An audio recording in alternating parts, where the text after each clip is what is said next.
Hi, everybody. Thanks for being here. I think we're gonna put you to bed. Lana, are you gonna speak in like a really soft voice? Excuse me. You gotta speak in like a really, really soft voice. Get your water ready. I'm ready. Bella, thanks for having me. Thanks for being here. Thanks for everyone for being here and spending Friday with us.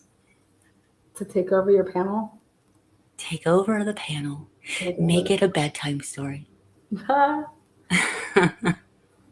like that. Yeah. Um, Friday night, guys. What are we gonna talk about?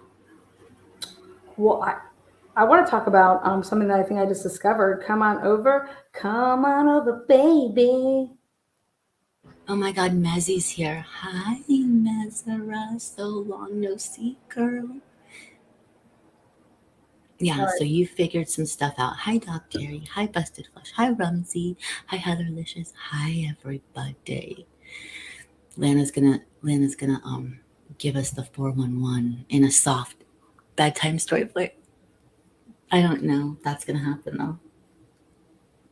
Okay, all ears. All ears ready? Mm-hmm. Yeah. Oh, wait. Yes. Hi, Anna Brown. Oh my gosh, you guys. Such amazing people in this chat. Thank you for being here, for coming on over to Bella's channel. Yeah, it's amazing. Thank you so much for being here. Well, I think I found some stuff out that I want to share with you. I want to hear about it. So I was set to do this live. Um, I don't even know what was it, Tuesday, Wednesday, and I'm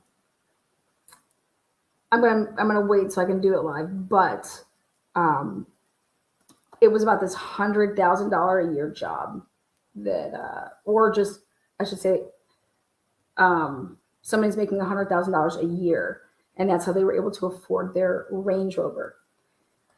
So I went out to the beginning of everything, and I wanted to take a look again at when we were looking at when these search warrants were got when they were obtained. It's when they asked it, like they got the return of it. We can go out and say, okay, we're gonna go out and get these search warrants, but when did we, as a department, start getting the returns on them?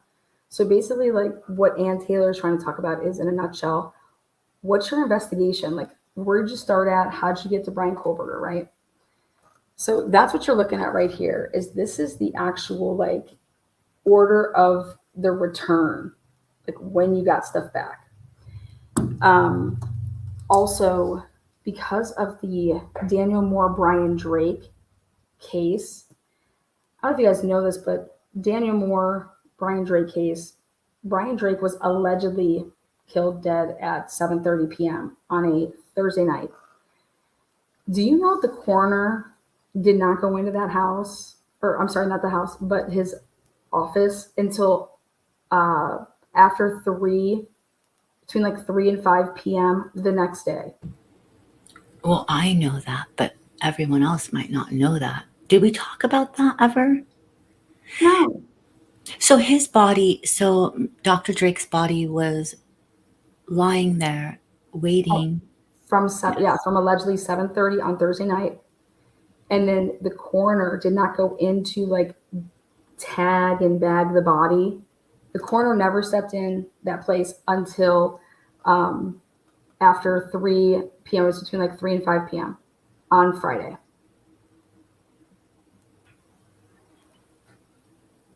And that's pretty much because you have a body there, it's not going anywhere. So it's probably pretty typical What? Wait. because they have to clear the scene, they have to get all this stuff done, they have to do all the procedure, and then they bring in the coroner. So Oh, that wait, leads. wait. So wait. You're trying to tell me that you think a coroner is not coming into the crime scene from 7 p.m. on a Thursday until 5 p.m. the next day of Friday, almost 24 hours? I don't know if it's always 24 hours, but I know they're pretty much the last experts Let me tell on you scene. let me tell you something about the Sheldon Jr. case. Mm. Sheldon Jeter Jr.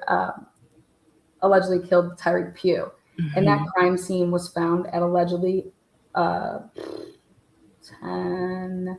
11:45 p.m. Okay, that crime scene was in the middle of a road. Okay, gunshots, 6 to the head, 7 to the body total. Laying in the middle of the street. That the cops were on scene by like 11:42 p.m. Okay, that crime scene was cleared, coroner, everything, by 3:30 a.m. Wow. So They got to get that road open. I don't know what case you've ever heard of that a body just lays there for 24 hours and the coroner doesn't come in when they've known about it for 24 hours. I've never heard of such a thing. So, but if you have, Bella, I would love for you to tell me what case, because I want to go check it out.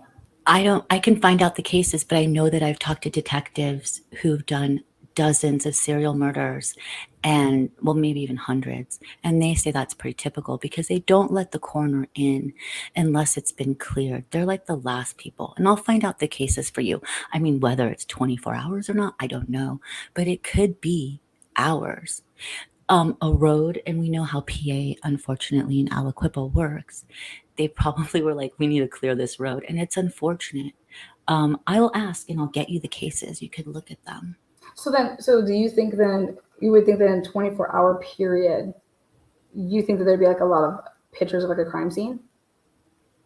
So in a 24-hour period, would there be a lot of pictures? Yes. One shot, one gunshot, allegedly, in an office building.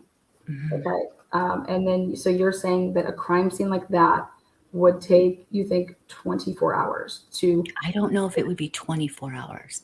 I don't even mean clean. Like, I'm talking like 24 hours for a coroner to see a body at a crime scene. I'm not talking about clearing a crime scene. I'm talking about coroner walking in. Walking in to view the body. Like your coroners, like you call the coroner and they come on, like they're on call, they come right away. Well, depends on the crime scene. They come right away. They might have to sit outside. They come right away. They may have to wait. They may be told, okay, don't, but you would have. So then let's look at the Idaho 4 case, for example. People have asked me, Lana, when do you think the crime scene, when do you think these bodies got removed? So I went ahead and I said, after hearing about the way that the ISP department works, and we're talking about 4,000 pictures were taken for a crime scene for the Idaho 4 case, right? And just a couple pictures were taken for Brian Drake's case. And the coroner didn't get to see that body for almost 24 hours. So you want me to be honest on when I think that they got the bodies out of there? When they did the first police press conference. If you want me to be honest. That's crazy. Well, if you're saying that it takes one full day, 24 hours, and that would be no big problem for like the one body. Well, you have 4 and you have this crime scene. And if you have everybody that's over at when the police are doing their first, presser, you're going to have nobody at the house watching that except for who? The person, like the person that's watching the crime scene. And I'm going to tell you why I feel this way. Because nobody saw any of these bodies come out. Nobody. But that was an active crime scene for how long? And so the more I thought about it, I said, okay, well, what was the date of the autopsies? The autopsies, remember, they couldn't be performed until the next day. Those autopsies weren't performed until the first press conference was the 16th. And then I'm going to show you why I feel this way.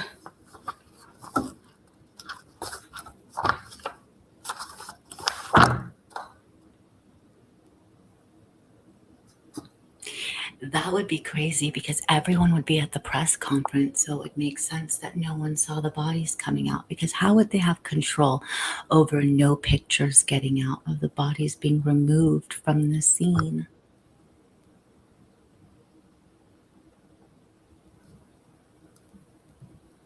So let me ask you this, though. When you actually think about it, why would the autopsies not be done until the 17th? because you don't have the bodies to do the autopsies. Well, didn't they do? You're talking about them taking it to Spokane and doing it at the I'm, Emmy's office. I'm saying everybody out there says to me, when did these bodies come out of this house? We never saw anything. And I said, okay, well, we didn't. There's nobody taking pictures. There's no ambulance. We don't see, a stretcher or I hate to say the word body, but we don't see, there's no pictures of this, right? Mm. And so the cops, they say, the first thing that Fry says is, he said, I should have been up here a lot sooner, up in front of you guys a lot sooner. Everybody was waiting and waiting and waiting for that police press conference. That 11/13 is not, when they find the bodies. See the 13th, 14th, 15th, 16th. They didn't do anything until the 16th, and the autopsies weren't until the 17th, right? Crazy. So I said to myself, well, looking at everything, I think there's a chance that those bodies were removed during the press conference. I think that would actually make a lot of sense because there are no pictures. You don't have control over people out there with their cameras. And where would everyone be with those cameras? And they'd be at the the very first press conference. Everybody was up, yeah. So I believe that there's a good chance, after hearing about the Brian Drake, Daniel Moore case, and physically knowing that this coroner, for a one person, this is ISP's in charge of it, okay? So ISP, they have their forensic people and all this.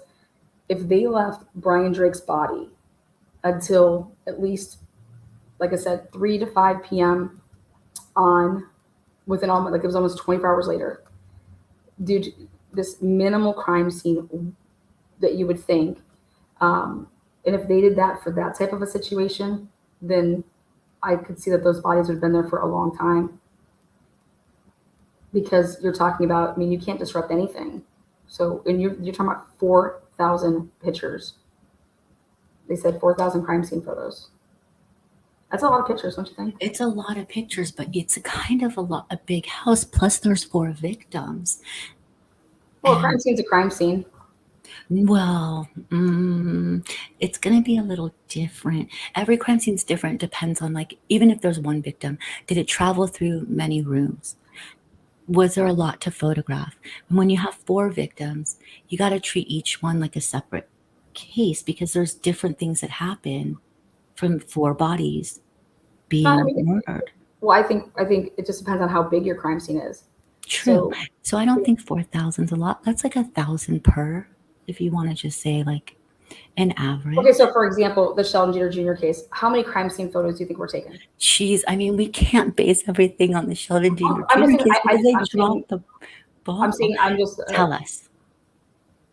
How many? It's a murder. It's a murder in the middle of a road. They dropped the ball. So how many? Pennsylvania State Police. The Pennsylvania State Police had their unit out there. So, what would you think? What if I told you it was less than 100? Oh my God, no. No way. Yes. No way. Okay. That's crazy. That's crazy. Well, you just have a guy in the middle of the road dead with, I guess, but there's also, were there tire tracks, were there impressions in the grass, on the pavement? Look at the stuff you found in looking at, quote, the crime scene photos, right? Mm-hmm. So is there wetness under the cars because it rained? Think they took a photo like that? I'm just saying, I'm letting you know, in that case. That's crazy. Less than 100. So now, when I hear 4,000, I think of, holy shit, they were photographing, was this crime scene legit every single room of that house? But at the end of the day, you have to look at how ISP works, because ISP was running the show. I don't care what anybody says. ISP was running that show once the forensic team was called in, and that whatever, troop they were, that went out there that they call themselves Gary Tolson's group. Um, they were in charge. That was their forensic team that was there, um, taking pictures, doing all the stuff that you guys were witnessing from afar with, Daily Mail zooming in and Fox News there. That's ISP. Okay. Well, ISP with the Brian Drake, Daniel Moore case, and it was an office building, meaning that there was multiple offices, but Dr. Drake only had obviously one out of the four. But he had a parking lot, and he was shot through a window allegedly. Mm. And so like you'd be roping off like the outside area as well as the inside area. But there was very little, if not any, hardly blood because he was bleeding internally, allegedly. Allegedly, yeah. I say something like that. So what I did is I went ahead and I wanted to look back at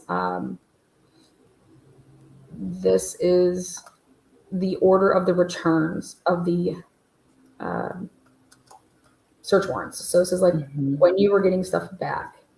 So the cops, what happens is the cops put a specific thing in a search warrant and they give it to a judge, and the judge signs off, okay, or says, no, it's like too broad. And then what we have in what we were shown back from Idaho is the returns, which means this is what was returned back after the search warrants were delivered to each place. Yeah. So, for example, then, so what I did is I took all of them, I put them in chronological order of when they got them back. So when you want to talk about how you could like go about your investigation, you can only work with what you have until you have it. So they did not have, this is kind of really, really important for people to understand. You have the murders happen. So you have the 13th, 14th, 15th, 16th. The 17th is the first day that they ever got anything back, unless they were looking at people's phones, unless they were running like cell break dumps on those and they could look at cell phones. But your first presser, and then on the 17th, that's when you got the cell towers. So then you look at they wanted that information to see whose phones their numbers were pinging off of cell towers in the area from 3 to 5. So that's the first thing that they got back was, and then on 11/18, there's no search warrant for the 11/18. It's the Ring camera footage. The only reason I know that that's when that was obtained is because of Ann Taylor's motion. So I added that in there. Then you got Cash App back on 11/20. Then you have your second presser. So when it's a big joke that I say, like, we don't even know that answer. Yeah, you don't know shit, right? Because this is what you only have back. But they didn't start putting in for search warrants until the 16th. That's the first day that they started to write physically, like, and get a judge to sign it and go get search warrants was on the 16th. Meanwhile, we all hear that in the first 48 hours, it's the most important part of an investigation, right? So that's right. So I'm curious that, I think Ann Taylor made a statement when she said, in the way that she worded it, that you didn't even obtain the Ring camera until the 18th. That means you couldn't have possibly looked at it. You did not put it in evidence, meaning like that you had it, that you obtained it until the 18th of November. So just truly look at this. Then you're in possession of the Facebook 4 accounts. The Charter Communications, I don't know if people know this, but I don't know if they got a new router. I don't know what happened, but they only have the router information from September 14th until the day of the murders. And maybe they went a couple days after, but I don't know. That was interesting. I wonder why those dates. So let me put those. I just want to say to Canadian True Crime Buff, thank you so much for gifting memberships. That was so sweet of you. Let me see if I could put you up here. Everyone's so happy that they got memberships. You're such a sweetheart. And Patty, there's our love, Patty. Thank you for the super sticker. Sweethearts. Okay. Go on, Ella. So Then you have your third presser. You have your third presser on 11/23. You don't have shit back. Look at that. This is what you have before you when you're talking in front of people. Now remember though, you have everything from obviously the lab, meaning whatever you collected at the crime scene, and then you have all of your interviews. So if people were just like handing over their cell phones and like they were being like data dumped, here, can we download your phone? Sure, plugging it in, and then you're just you're Cellbrite dumping these people's phones. Right. For example, a cell phone that has a lot of shit in it, it could be 15,000 pages. I'm just letting you know. It depends on how many apps you have. So when you want How to many talk about, messages? yeah. So like a girl I know, her phone was just like her Cellbrite. It was 15,000 pages, and I'm like, what? How many gifts do you have, honey? I So, think yours might be 30,000 if you ever did yours. no. Yeah, it'd be crazy. So just so you guys can like think about that. Remember how Ann Taylor talked about, yeah, you guys were collecting people's DNA, you guys were collecting people's phones, and they were just like handing it over. So like that's a shit ton of stuff that you're gonna go through, right? Yeah.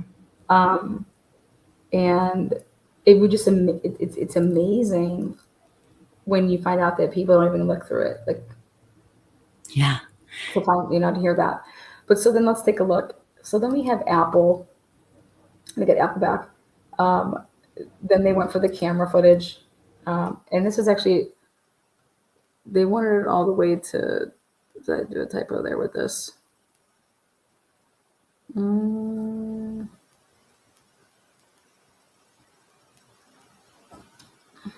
Yeah, they went all the way that whole day. And then so look at this. They put a be out on the lookout for the Washington State University and other police departments per the PCA on 11/25. And now I'm going to go and search these other search warrants that I have to see what's before there. Okay. Because they went for things, meaning, this is the stuff that you went for and the dates that you went for them. Okay. Like, don't you think that's pretty early to be going for a Reddit account? But guess what? You go for the search warrant 11/20, but you don't submit it until like December 19th. I think that's interesting. I wonder why that is, because you could always put it in. And if you need to get another search warrant, a month later, you could just submit for another one that's a little broader or maybe go a little further in the date. So it's interesting because they use the same. I would think in a month's time, you might get more intel. Maybe want to broaden that search warrant's time. So, for example, let's see. And by the way, you guys, this is what Lana has here is like so old. It feels old school. Like legitimately, what's it been like maybe 9 months ago? This is something that she was doing back when everything, basically when the search warrants came in, she made this list. I think I was at your house at that time when you did it, but you might have added more, but I don't, right? It just This was well, they did like that when we got the 173 extra pages, and that was mostly like all financial and app, like communication type app stuff. So, but I was just looking into the beginning stages of this because you're literally taught you're interviewing people, but then you have the family saying that they didn't come and talk to us. So like, what the hell? So I went back and I took a look at something, and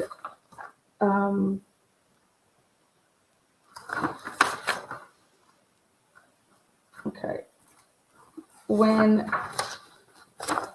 Susie Goosey put out her, she did a timeline, and one of the things I was really interested in I went and got all like the Venmos that we could possibly get our hands on. I was like, Venmo, get all the social media, get whatever we can. Well, the the Tell first us about the Venmos. Those were bizarre. oh hell yeah, but a Venmo that nobody wants to talk about is the 840 Venmo. Mhm. Okay, Ethan paid Jack K with a note, thanks, at 840. It was initially said, you guys, that Ethan and Xana leave the fraternity party, that they left, which makes sense because this right here, this kid was a driver. He like that's what underclassmen did. Like they were, when Ethan got pulled over and how he was driving, like people drive each other. If you're not drinking or you're not, like people are just like that DD or whatever. Yes. So, but DD means designated driver for those who don't drink. yeah, yeah, Not drunk driver. Get the drunk driver to drive. yeah. Okay, go on. No, you're cool. So, so the 840, so how like that day, Ethan paid Kaylee twice actually, Maddie, but if you know, Dylan didn't pay her for the coffee, so Maddie did it, Ethan did it, Ethan paid for Xana, and then obviously Kaylee went on that run, but like there's no Dylan paying her for to go get the coffee, and there's no Bethany. Bethany really wasn't a Venmo user though.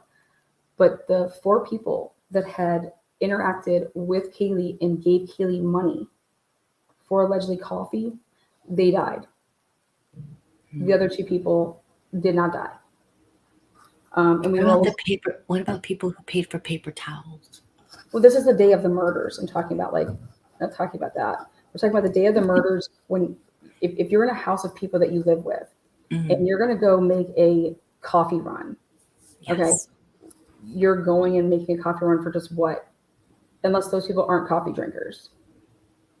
So either you're not coffee drinkers, you didn't want coffee, Kaylee didn't extend the invite to get you coffee, but or is it really coffee? But here, Maddie paid Kaylee with a note, coffee. Ethan, thank you. Yeah. Because I mean, I personally believe it was like you didn't give me enough money, but whatever.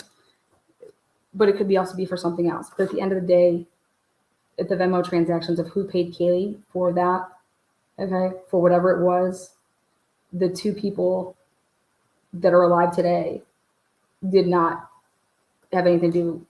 The other people are dead. That's crazy. That's a good catch. But you think is ya mean? Is that all it said? Because remember we were trying to also figure out what is this ya. Yeah, for me, I don't care what it is. I'm just pointing out that the day of the murders, these 4 people indulged in something, whether it was really coffee or whatever it was, they're dead. The other 2 people are not. Made it. They could have paid with cash though. Or they could have gotten tea. But me personally, let's say that it's not coffee. You know what I'm saying? Mm. So same thing. But at the end of the day, just looking at that, I was like, interesting. And what he does, what Ethan's notorious, what people are notorious for is, do you pay before you get something? Do you pay after you get something? And then you come down here to the Ethan paid Jack K with a note that says thanks. And I believe that was for a ride. Why do I believe that was for a ride? Because there was a football game and they were all went and tailgated. Okay, so they're away from campus a little bit. Nobody wants to walk. So, did he come and get them, give them a ride, bring them back, and then there you have it. But the initial report was that Ethan and Xana leave the fraternity party. And you know what's awesome about initial reports is they're normally right. Yes. You guys, that is one thing. If you ever want to know what's really going on in a case, the time it breaks and the first things people are saying, like officials are saying on the record, is usually before they get their PR minds together or their lawyers in. It's really interesting to go back and look at that stuff. And then if you look at the you go back to what Xana's dad said when he was interviewed. Her dad would know what's up. You know what I'm saying? Xana speaks to her father Jeffrey for the last time, and he, said it was like around midnight. Well, if he's in Arizona, where was he at? Was he in Washington? Was he in Idaho? Because there could be a time difference. But any way you want to slice and dice it, if it was midnight their time, or if it was midnight his time, it would be like one. It just depends on what type of time zone he's in. But I would peg it that they're probably on the same time zone, but that was at midnight, he said. Now, his phone records are going to, what time? Like, that should be an easy thing. When I say easy, it's definitely easy. It's in the phone records. He talked to his daughter. You know what I'm saying? Like, what time was it? Yeah. But his account is really what's important. His account is that he mentions that she was hanging out at home with her boyfriend. They were watching a movie or something. Okay. So again, now kids lie to their parents all the time. So, but for what it's worth, there's at least that phone call out there, which would also totally clash with them still being at Sigma Chi. Just saying. Lana's always going to find the gold in the details. That's like what she's amazingly good at. You guys probably already know this because you watch her all the time. But that's, if you guys want to give up what your drug things are in chat, go ahead, tell us what you used to use or use currently instead of saying the drug. I mean, for pot, for marijuana, I used to call it cooking when I was like 16. Are you going to be cooking? Because pots and pans. God, I was so dumb. So maybe yeah means something else. So let's take a look here. Initially, the only people that were trying to sell us, think about this. The only people that were trying to sell us that Ethan and Xana came home at 1:45 were the police. Okay, so that's really, really important. Do you think that I'm going to take the police narrative, which I know that they try to sell us that the surviving roommate slept downstairs, and then they want to tell us that, we have an eyewitness and Dylan, and she was upstairs? Or do I want to go with what Xana's dad is saying? And I'm going to go with Xana's dad. I don't think he's going to be mistaken the last time that he would have talked to his daughter that, that was the night before. I don't think that would have happened in that interview. But the only people that are trying to sell us that basically everybody gets home at the same time are the police. Okay, so that's why people are trying to sell us on that, because the initial stuff was that they left Sigma Chi at 9. Mm-hmm. Now,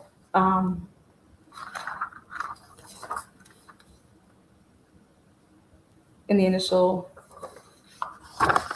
Kaylee's parents came out and they're very vocal, and they were saying Uber arrived, and this was, we know, as a party guy, party driver, private,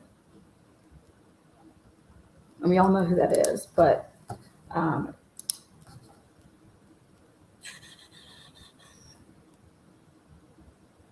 right here. Now, you can either say that this neighbor inserted herself or she didn't, but Dakota Sparks, he and his partner, Heather, goes to bed and hasn't heard anything at all or seen anyone.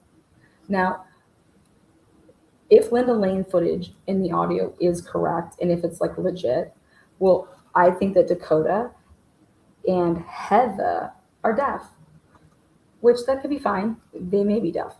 But again, if you're going to bed at 2, I hear a lot of screaming. You know what I mean? But they go to bed. Are you going to put your opinion out right now about that screaming on Linda Lane's?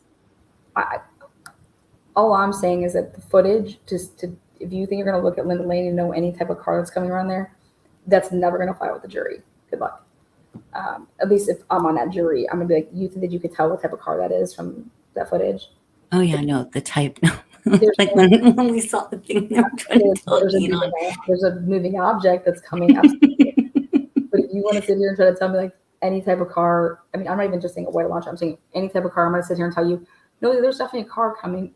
Something of a vehicle, but there's no way I'm going to let you tell anybody in our group of the jury members that that is a specific car. I'm going to tell you that you're fucking nuts, and I want you off. I'm voting you off. But this, you know, according now think about this though. Also think about this. When you're used to loud atmospheres, that night wasn't loud compared to what we've seen. You know, you don't hear, you know, so maybe to Dakota, it was quiet. You know, but I don't agree with, you know, to say at 2:00 goes to bed, hasn't heard anything at all or seen anyone. Well, were you inside your house? Because I hope you're not seeing people. Neighbor of murder, University of Idaho student describes crime scene location as a party house. So again, I think that's all within perspective of like saying, yeah, it was not like how it normally is. Like they usually have parties. They weren't having like a party, but that doesn't mean that people aren't, you know, there. They're comparing it to what they're used to seeing, in my opinion. That's a good point. What is considered a party to someone else might not be a party to someone in college town. It's like there's only 20 people there. It wasn't really their party. Like usually they have 150. Interesting. And I think people are missing the boat on what yaya means because guys, that doesn't matter. That wasn't my point of it. My point was to show you that 4 people paid Kaylee. Ethan paid for Xana. And then obviously Kaylee went on the run, so she bought whatever. And Maddie paid Kaylee. So everybody that paid her in the morning for whatever that was died. The 2 other people did not. That's the point of it. That's an amazing catch, Cello. And I think that people are losing the concept of what it could be and what it doesn't. It matters of like maybe who's in cliques and who's not. It matters of like who looks out for who's really hanging out together, you know, things like that. But to sit here and try to tell anybody what that stands for or what that means, that is 100% a guess, unless you're Ethan to sit here and say why you wrote yeah. And I just think that like, like look at the point of it, not what you think something means. This is 4 people died, 6 people lived there. Well, isn't it ironic that 6 people, the 2 people that are alive, they didn't pay Kaylee for anything that morning. But the 4 people that are dead, that for whatever that could have been for, are dead. That's all. Moving on. These calls to Jack D. Great. 226. Now, you're going to have a hard time selling me, I'm on the jury, that Kaylee's making phone calls very consistently. When we make phone calls, we also make text messages. So I want to know what the text messages are saying. Okay. With those. Then, now, the first phone call from Kaylee is 226. The first phone call for Maddie is 244. 15 minutes, basically. 20, where are we at? Right there. Sorry. That's the first one for her. So you have the 226. And so you're basically like within 20 minutes, then Maddie's making her first phone call. Now, I'm going to tell you just my opinion on something. My opinion would be this. If you're calling somebody, so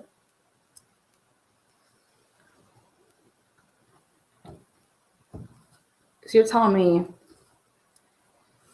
that if the person I'm calling lives like literally just a couple houses down, and I clearly need to talk to them that bad that I'm just like calling them like that versus just texting them and okay, they're not hitting me back.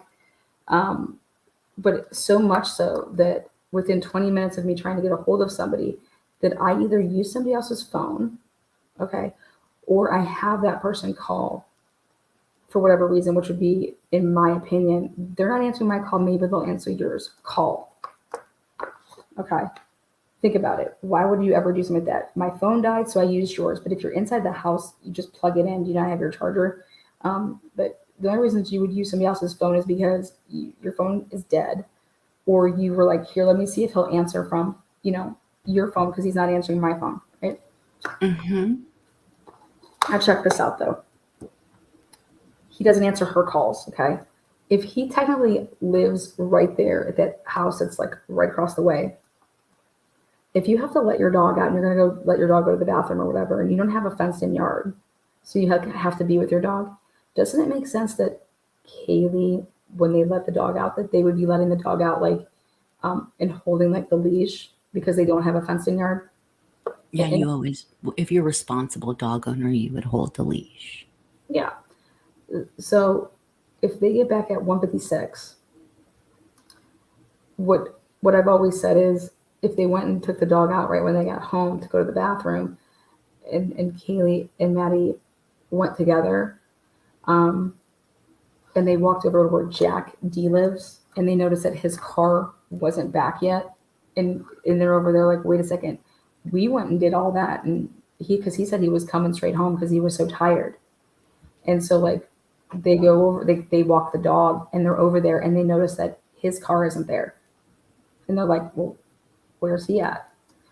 And I'm just throwing this out there. It could totally not be that. But if you want to get a hold of somebody so bad and they live literally right there and you're going to take your dog for a walk, you grab your dog, take your dog for a walk, let your dog go to the bathroom, and then you notice that he's not there. So then that would be the reason that you're calling. Just, again, throwing that out there. It could totally not be that. But any way that I think about it is that I would just take my happy ass over there if I really wanted to talk to somebody or I needed to talk to them, or if I thought that like, why are they blowing me off? I would just go over there. If you live across the street, yeah. Yeah, we're talking about how close. I mean, we see how close that is. Yeah. No, I mean, yeah, it would make sense. Okay. So, and then if you look at these, obviously, how can these two girls, if this is accurate, they're calling him at the same, I'm going to call him at the same time that you're calling him? Because that could actually just like tie up the line that neither one of the cars are going to go through, and we're both going to get like, blocked out. Sent straight to voicemail. And so then we think that at the same time we both make this phone call within the same minute, okay, and then poof, neither one of us, like, we were just so tired that we both passed out at the same time. Like, who in the fuck is gonna believe that? Do you seriously want me to believe that? These are the things that I think are really interesting that are going to come up in the trial, because remember how you said the thing about how are both of their phones off at the same time? At like the exact same time. Well, you just as easy as you're going to say that, oh, they went to sleep. That's what people want to say. They went to sleep. Okay. Or they couldn't use their phones anymore because something else was going on. Right? I mean, how many times have you gone to sleep? Like, let's say you're somewhere with other people and someone will always fall asleep before you. You could be in bed, but you're on your phone still.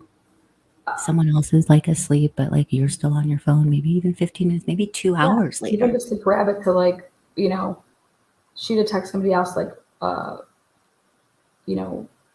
Maddie. And see, this is why I almost feel like, was Kaylee using Maddie's phone? But the point of it is this. The point of it is this, is that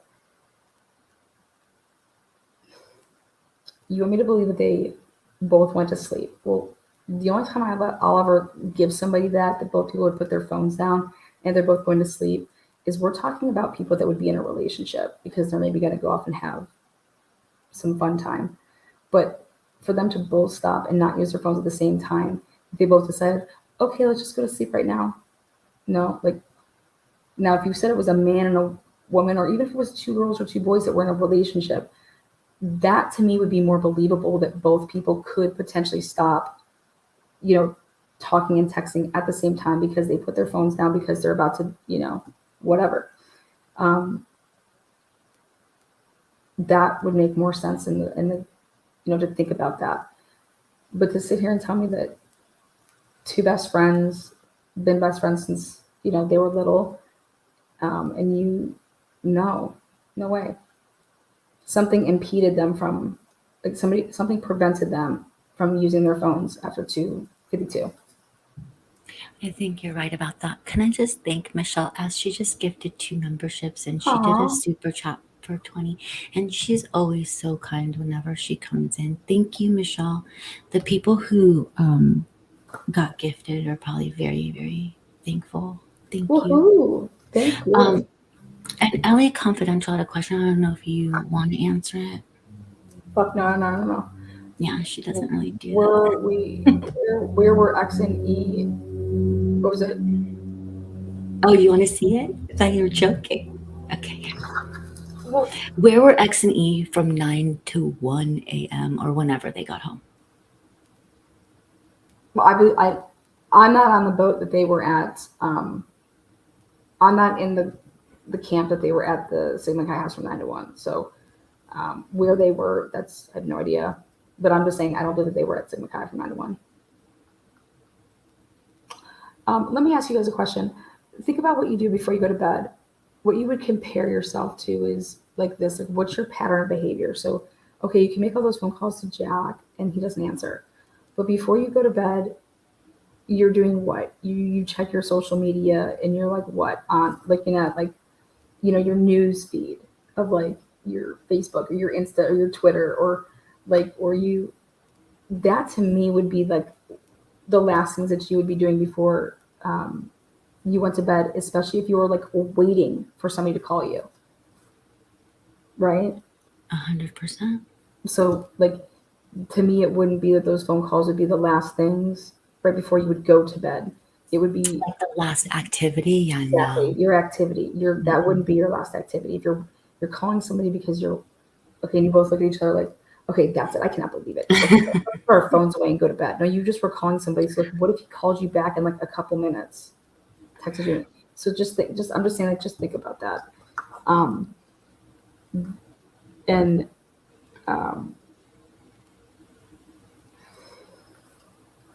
also, were they both in the same bed, or did they end up in that bed together? Yeah, that's a good question.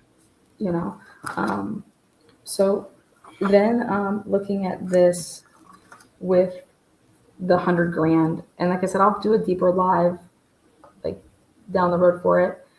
But the 100 grand comment is it was asked, how did Kaylee afford the Range Rover? Well, she was making 100 grand a year. That's your comment. So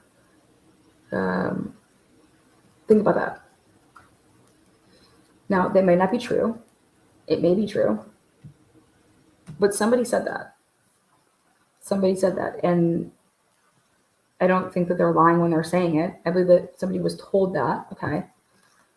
But yeah, making really good money.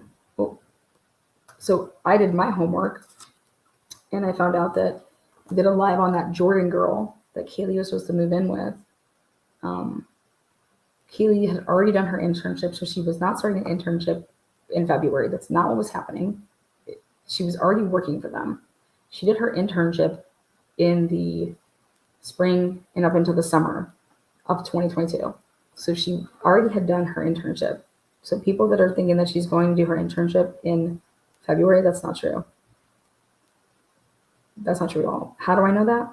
Because of what the people that work for the company wrote.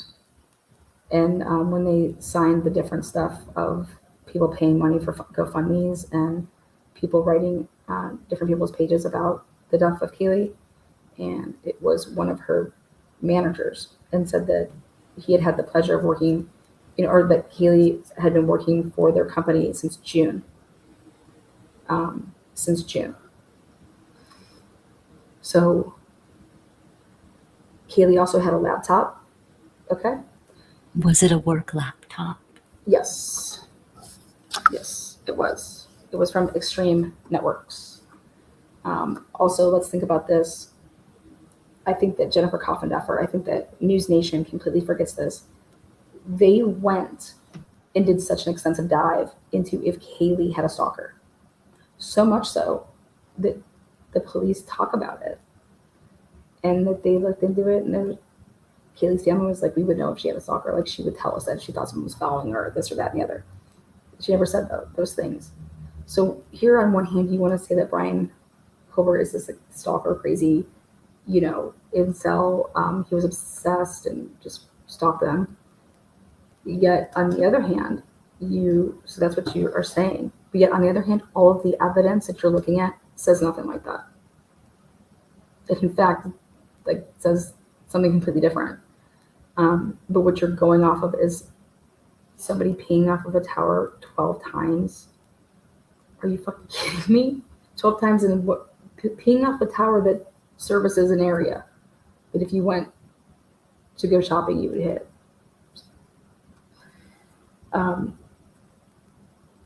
You can't sit here and say that Brian Colbert was a stalker and that he'd stalk these people, and yet you did such an extensive search into Kaylee's background and you exhausted all these avenues, and Kaylee didn't have a stalker. That's like what you're telling. Like, oh, but let me guess, you're just lying to us all then?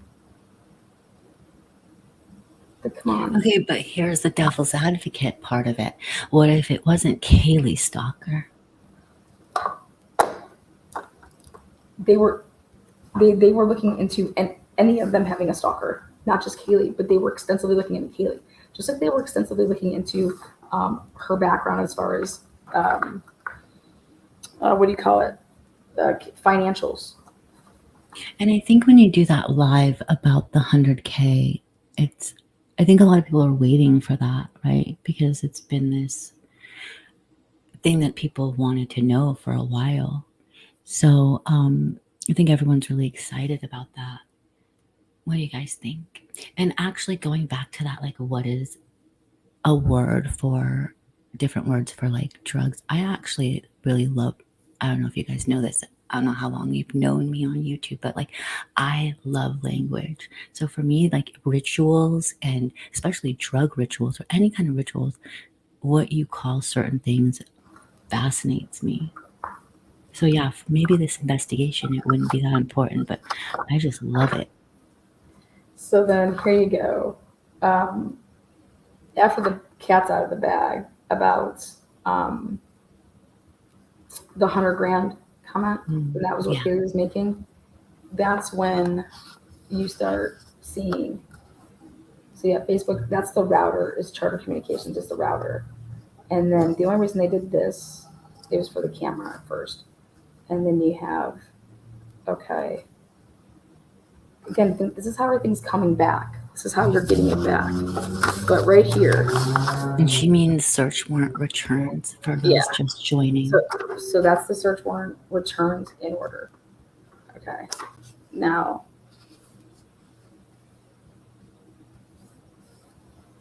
Bank of America, Cash App, PayPal, Venmo.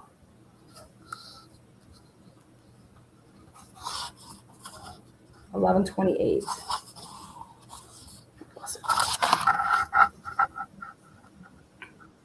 Look at all that.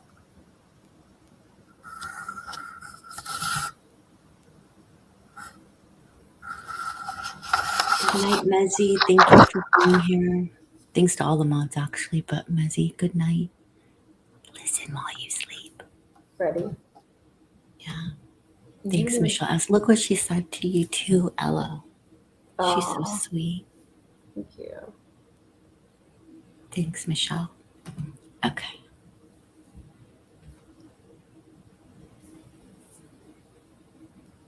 It was all financial. Now I look at a case that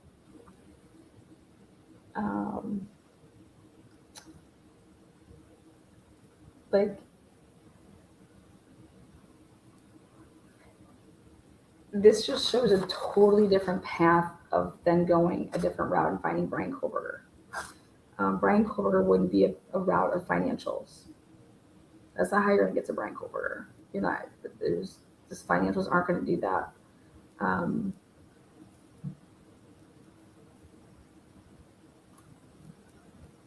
You pulling someone's financials, apps, paying somebody back and forth. And then when you have Ann Taylor come out and she says, my client has there's no connection between my client and any of these victims. You think she's lying? I don't think she's lying. I think she's like, great, you say his DNA's on this sheet, awesome. But yet nothing else is tying him to this at all in any type of way. No, nothing.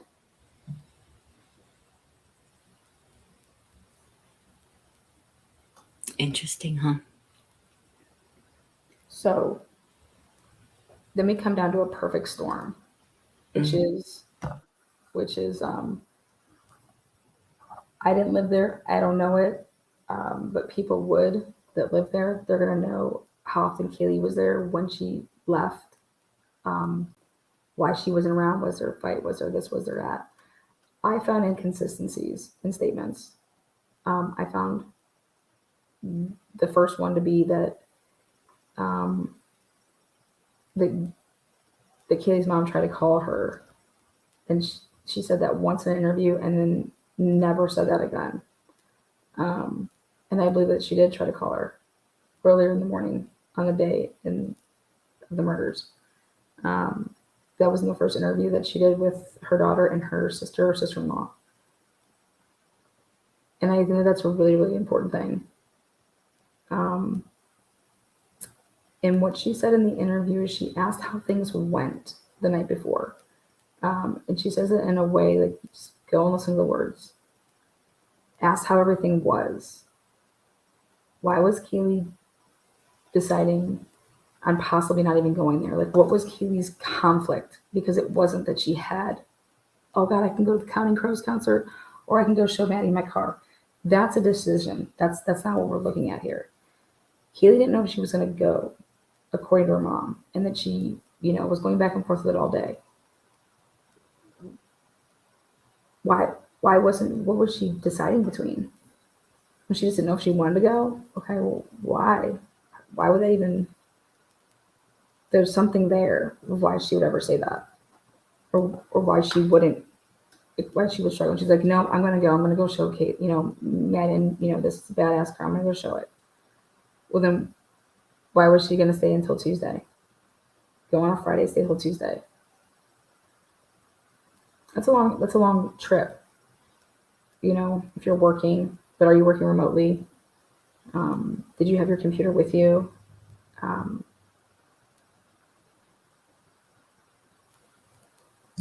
Remember when you said something about that too? I don't know do you remember this? You said, why did she want to go show Maddie and not? Or like Jack D or just anybody else? Like, it was just about showing Maddie, and it was, how I looked at it is like a concerned mom to say, well, how did things go? How did everything go the other night? Like, I talked to both girls and I asked them how everything was. Like, it's like,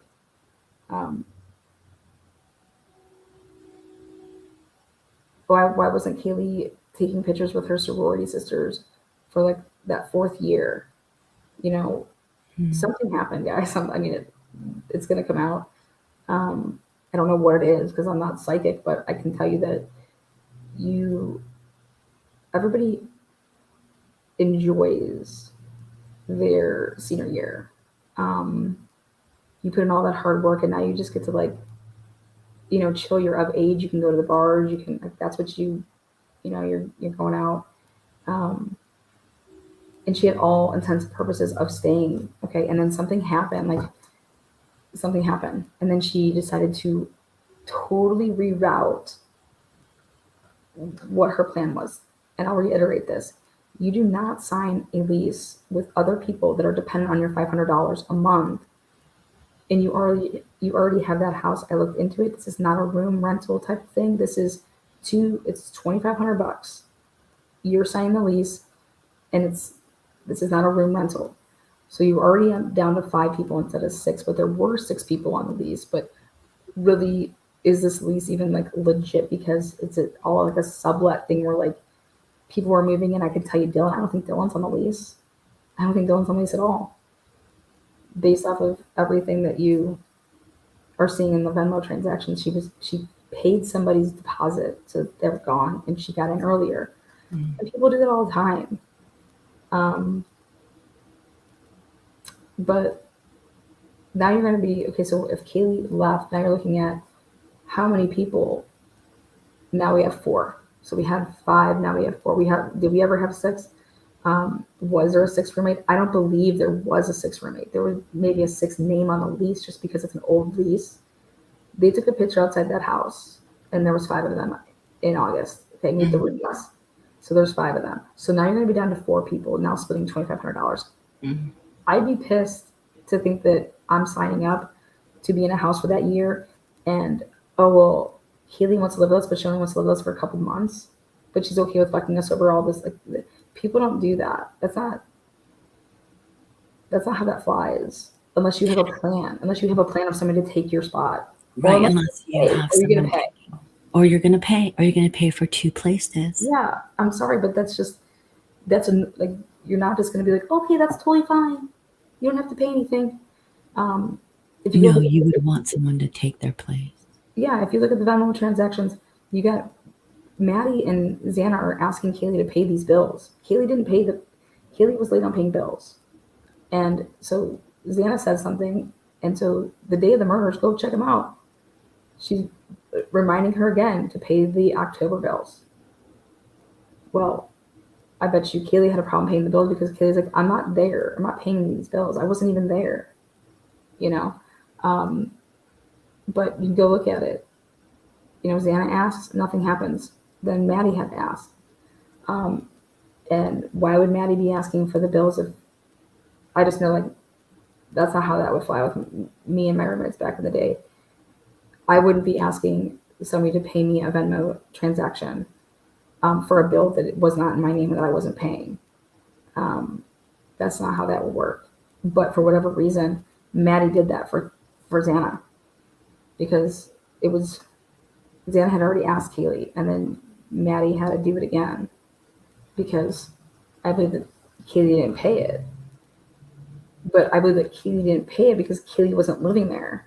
So it was probably one of those things, like, I'm not paying this.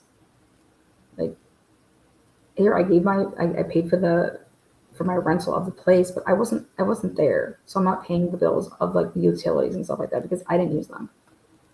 It would also be interesting to see if she did find someone that would say they would take her sublease on. Like, I'll take your place. I'll pay whatever it was, $500 a month, whatever it ended up being, depending on how many people are there, split. And she's like, if they're not coming through, they're not coming through. It isn't my fault. Because there'd be so many complications with something like that. And thank you, Alicia LaPlante. And that's why I believe that Xana didn't pay Kaylee for the coffee. Whatever that was, Xana didn't pay. You want to know why? Because how we run it back in the day is if I owe you money or you owe me money, and all I'm going to do is just subtract from it. So like if you owe me, let's say $50 for whatever bill, you go and get me coffee, that's $10. All right, now you owe me $40. I'm not Venmoing you $10. And yet you still owe me $50. Like that's just going to come off of that. And that's why I don't think you see Xana's name in the transactions of the Venmos with the coffee, because she's probably like, oh hell no, I'll just take it what she owes me, Or tax. Like, you haven't paid for this amount of time, you can just buy me a coffee. Especially if it's something like a bigger amount, not like $50. That's just how college kids work, though. They usually have like a whiteboard and they're like writing up their stuff. But there was a disconnect there. There was totally a disconnect there with like whatever was going on. And it was a free for all. Like that house, anybody could have been in there anytime. It was a free for all. And that's what it's all about. And you look at the $100,000, and that came from when law enforcement, like, how would Kaylee afford a Range Rover? Her family said that she got it on her own. She didn't buy that outright with cash, you guys. She bought it because she did it. She put a deposit down. You know what I mean? You put your whatever in your credit, and you're paying a monthly payment. Um, but it's but according to my source, and I'm taking it to the bank. I've known this for a while. I've kept it to myself, and it's that Kaylee was making 100 grand a year, and so that makes sense to me on why you're going after all these financials. Because if you look at if you look at bank statements in a bank account, and you're like, well, how are you making 100 grand a year? There's no money. Like, you know what I'm saying? Like, I don't, or there is a lot of money. And you're like, what the hell? Your daughter has all this money. What is she doing? What did she do? So it's, but then you're also dealing with rich kids. Let's say that people are loaded and they have rich families. Um, like Ethan, I think Ethan's parents have a shit ton of money. So if Ethan had an account that had, I don't know, let's say Ethan had like $50,000 in a bank account, that would seem like a lot. Like, what do you mean? What, a college kid has $50,000 in his checking account? I'm just saying this is a hypothetical. Well, yeah, his parents are loaded, or he's got this, or he just uses his parents, But then we go to a big question, which was when Kaylee's parents came out and said, yeah, I don't know, they asked us if we could get the mail, if we can get into the mail or whatever. No, I think you're misunderstanding that. I think what it was is that your name is also on accounts, because when you sign kids up for accounts when you're going into college, a parent's name is usually on a checking account of their kid when they sign up their kids for checking accounts. Their mom or their dad is with their kid to go set them up for that checking account. Well, guess what? If your name is on that account, then we can get to that account a hell of a lot faster versus us waiting for, search warrants to come back. So can we intercept the mail that's actually, it says your name on it too, so therefore you can open it, and then can we have it? That's what makes sense to me. That's why I believe, because I don't believe that Kaylee's parents could just sign off on Kaylee's mail if it was just Kaylee's. I don't think that they have that ability, and I could be wrong, but I don't think that they're going to do that. I think that it would have to be addressed to both people, and then in that sense, yeah, a mother or a father would be able to, because it's in both of their names. So they would be able to say, yeah, you can open up, we're going to bring you this mail. You're going to have to open it. And then can you give it to us? Can you go ahead and look through this mail? Like something like that. But I don't see how anybody's just going to be like, can you sign off on us having your daughter's mail? I don't know how that's going to work. Like, just like a call up on the phone and to say that if it's only addressed to Kaylee, I don't think that's going to work like that. That's an interesting question to ask about procedure and how that would work if the child is over 18, has their own bank account. How would that work? I mean, I get that they're next of kin, but I don't know how. I still don't think that you're allowed to go commit. It's a federal thing. Mail is very, very serious. Mail fraud and opening others' mail would be federal, but yeah, I don't know how it would work. Actually, we should probably write that down as something to ask somebody that is in the know of that, like a criminal defense attorney or somebody that's a law enforcement official, or the post-Chester, the master. What is it? Jeez. There's something that makes a little bit more sense to me when everyone wants to say, like, there's just like this big, drug, laundering of money, and they're running some, crazy thing and whatnot. I have proof of ISP, literally lying in affidavits, literally lying in PCAs, literally a witness says to you, I did not call the police, and they just write in an affidavit that she called the police at this time. What? An eyewitness gave an eyewitness, picked somebody out of the lineup. They didn't pick anybody out of the lineup. No, that was, if you guys missed that stuff, that's from the Brian Drake case that Officer Tolson was involved in.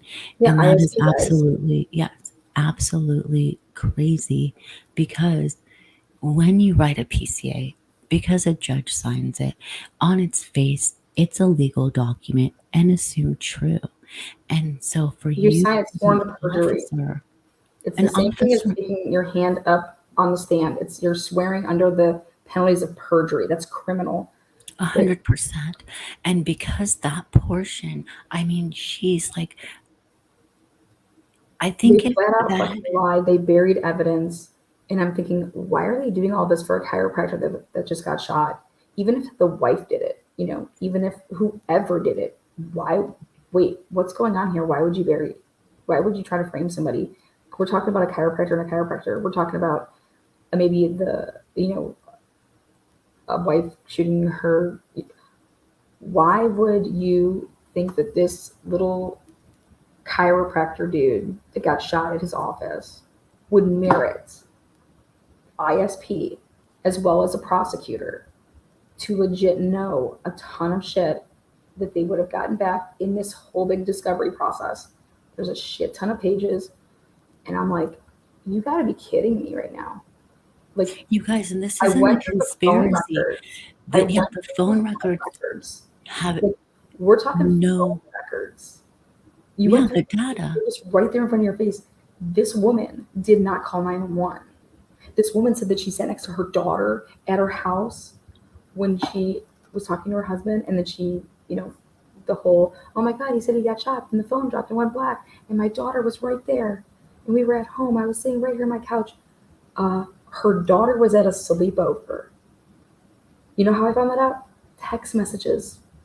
Text messages with a good old Beth saying, hey, can you keep my kid? Can you keep my kid tonight? A couple hours before the murder. Like, so what the fuck is going on here? You don't have to do any type of work to understand it. Just if you looked at the day of the murder, oh wait, Jennifer Drake said that she was at home with her daughter. Wait, her daughter is not at home though. She could have been on the couch sitting next to her daughter when she heard this. That's the day that, I mean, she literally got on national television and said that. And you got to be asking yourself, if you're an ISP detective, wait a second, she wasn't at home that day.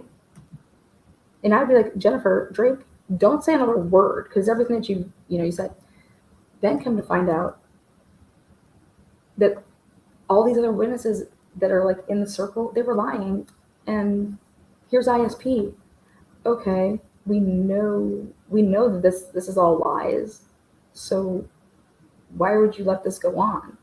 Why would it go past this interview where she's sitting there being interviewed by these officers? And as we all know from anyone that knows true crime, the first people who are ever suspected in a homicide would be the immediate, like the wife, the husband, the boyfriend, the girlfriend, and then you work out in circles from there.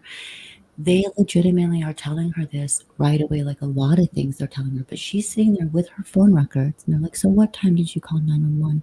She's looking through her phone, saying, oh, I called Brian, her husband, at this time. And then she goes, wait a minute, I didn't call 911. I didn't. She shows the officers her phone. And they're like, oh, it's probably on a landline. And she's like, I don't have a landline. I don't have a landline. She's like, no, wait, you guys called me. Bonners called me. Wait, then they go to a preliminary hearing. They went to a preliminary hearing. And they tried to pass off a 911 call that had nothing to do with this homicide as the 911 call.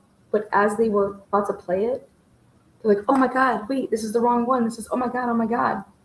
So then they stop it.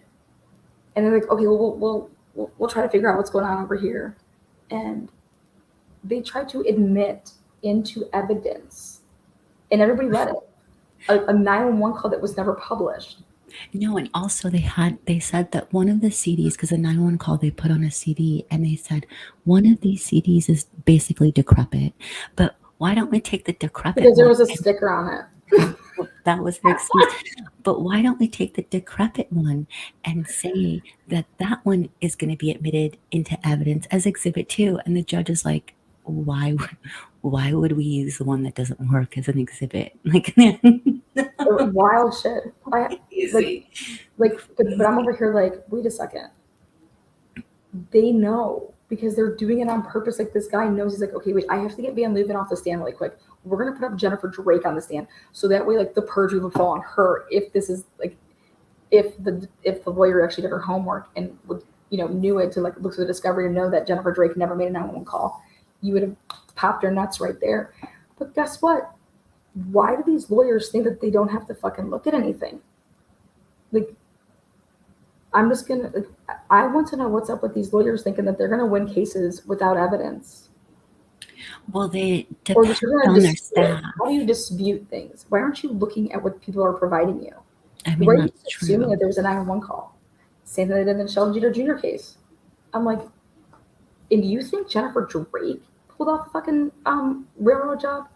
No, you have to be connected to pull off a fucking inside job like this to make it so that you're going to get past these ISP detectives. It doesn't even make, it makes no sense from an interview perspective, things that they don't ask her and the direction they let her go in. They And didn't ask her where she was on the night of the murder. Where were you that night? What were you while I doing? was on the phone talking to my husband at home in Haiti. Before that, what were you doing? How was his mood when he left for work? No, they knew she was fucking lying. Okay, and it's just a matter of what'd you do it for? Was it planned beforehand, or did you want to cut it up the $1 million life insurance policy? Because nobody in their right mind would ever be involved in something like that without receiving something. And if they didn't have anything to do with the setup and they just like, oh, we just suck at our job, then fucking you should be fired. Either way, you should not be doing what you're doing. And these are the same people that did this investigation with the Idaho 4 case. And it makes my stomach turn to know what these parents are about to go through, because this is horrible. This is not going to be. I don't think that these 4 victims and their families are going to get justice. Not with what I've seen for the type of work that ISP does. And I'm not saying this just because I can prove it. I can prove what type of work they do. Like, and it's the same people that did the Brian Culver case that I can prove the case where they, did this foul shit, illegal shit, manipulating evidence, tampering, burying evidence, lying about witness statements, not calling people Brady. I mean, you fucking name it. It's disgusting, and it's prosecutorial misconduct. And now I know why Ann Taylor is doing what she's doing, because Brian actually had a team. He had an investigator. They went through the shit. He had somebody looking at the discovery, versus, I mean, literally the Cellbrite dump alone, just of Jennifer Drake's phone records, prove, in her text messages, prove that her fucking story that she fed you guys was not true. Do you guys know that Jennifer Drake was a fucking Uber driver? Anybody know that? Jennifer Drake, Uber driver. What? Yeah, you guys want to look for an Uber driver? Maybe she's an Uber Eats driver. Maybe she was a delivery person over there at 1122 King.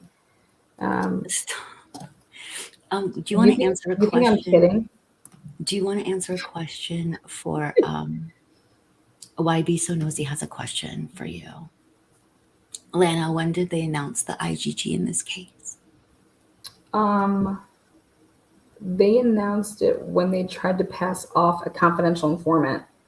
They were trying to invoke privilege.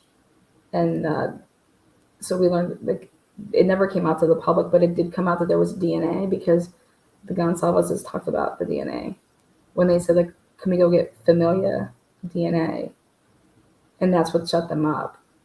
After that, like, that was like when they talked to Fox, and he's like pissed, and he's like, don't make me be the alpha. And then they said, like, we got to go get family. But this is a digital world. We should be using digitals. And think about everything that ended up happening. They used digitals with the car, allegedly, and then they used familiar DNA. Right after Mr. Gonsalves, loses it with the media, which I would have been losing it too. But why aren't we doing these trees and stuff? But everything that he said on that microphone to those news outlets literally is what's in a PCA to arrest Brian Goldberger. Is well, without, I guess, they left out the IgG stuff, but they tried to, they were basically saying that they had confidential informants, and those would be everybody that was part of the tree is a confidential informant. So they're invoking privilege. I died. That's what they were trying to pass off to the world. That they don't have to turn this over because everybody that was on that tree, we are confidential informants. Who's ever on that tree, whose ever DNA is being used to make this tree is a confidential informant. And if they let that fucking ship slide, pray for our country. Just fucking do whatever you want. Wild. But yeah, there was no talks about this. They were, and their claim to all of this is we're not going to use the IgG. That's not what this is. We got a tip from the FBI. The tip was look into Brian Kohlberger. Normally, it usually comes with multiple names of a tree. Like you don't just have one. So, okay. And wanted to know, okay, what's the date of the tip? What date did you get the tip? And that's my question: is what date? Just the tip, baby. What date did you get your tip? And that's something that we've wondered from the beginning, because we were like the Elantra just didn't make sense as to how they got to Brian. But all that's going to come out in the trial, and we're going to see what's going to happen with that. But the difference between this case and the Drake case is there's so many eyes on this case. I would just need to take a look at the police reports. I was going to look at the dates of the police reports just to see where the investigation was moving, because if you in fact start in the circle of your like immediate peeps, okay, but yet you allegedly have all this, you take it to the lab that you have 103 and then you have 113, right? And then it comes back that you don't test the other two unknown samples. You have all this DNA in this house. It's all accounted for except for the sheath. The sheath, yeah. And then 2 other unknown samples inside the house. And then you have a outdoor glove or whatever, right? And I'm just like thinking to myself, well, why didn't you build trees with the other 2? What did you attempt to make any trees? Like, I think Gabriel Vargas knows how long that would take. I think that there's no, and they wrote this, if you really truly look at those motions that Ann Taylor filed, they're basically saying, you think that you could do all of this while you're going around looking at all the surveillance cameras, you're building a tree, you're off doing this, and that this is type of work that would take a long time. It would take good investigators. You would not come back in a 7-week period with your man this type of way. And you know what else I learned from it is you may have Brian Kohlberger and you may have it this type of way, but what you would do is, when I heard Gabrielle Vargas talk about it, she said, we didn't have an arrest for 9 months after I gave them the name. 9 months was that person arrested. 9 months after that. So it may have taken her, in the one case that she was able to whip something up rather quickly. And then there's other cases that take, way more time. But they didn't go and arrest somebody for 9 months after that. So I believe that they waited on purpose till Brian went to Pennsylvania. I also know there's no fucking way that your chain of custody with any type of garbage from Pennsylvania, I call flat out fucking bullshit. 100%. No fucking way. No way are you getting garbage on the 27th from PA to Idaho and into a lab and all of this, and then putting it into your PCA to be signed for a judge on the 29th. Well, remember how that was a question we asked at that time, was like, how often is DNA flown in, or like, how did they get it to Who went Idaho? with the DNA? It would have had to be a chain of custody, and how would that have happened, and how did they get it back? right? Who did this? Yeah. I So mean, I you think have to it's use just the FBI plane, right? the FBI plane. No, you would have to. No, You're not you would. flying it. You can't You drive it. guys, I'm laughing because this is something that we talked to someone about who, This is would know complete about utter this. bullshit. It's And just it not was like happening. the FBI plane. And I thought, It's just not happening. And then, they're going to and then, have to and then, show and the then chain of why? custody. And then why wouldn't Dawn Daniels use it in her to get her search warrant of the apartment? I thought it was okay, you guys. I've seen this argued in other places. So when we looked into this, and I know that Nolo lady also like really looked into this as well. Um, isn't it true that the trash collection from it was a gated community, right? So wasn't it that we looked up the community's trash collection Mhm. policies? It was also on the And holidays though too. right, so then please explain I'm again not gonna for do the the whole. You can go watch that garbage episode, but okay, well the way then they have their garbage watch that treated, garbage. Just go it's a watch that very, very garbage. strict policy. So, Yeah, so it's a different policy than most policies because I keep seeing people saying if it's left on the curb, it's, a free well, I for can all. tell you this. I know this for a fact.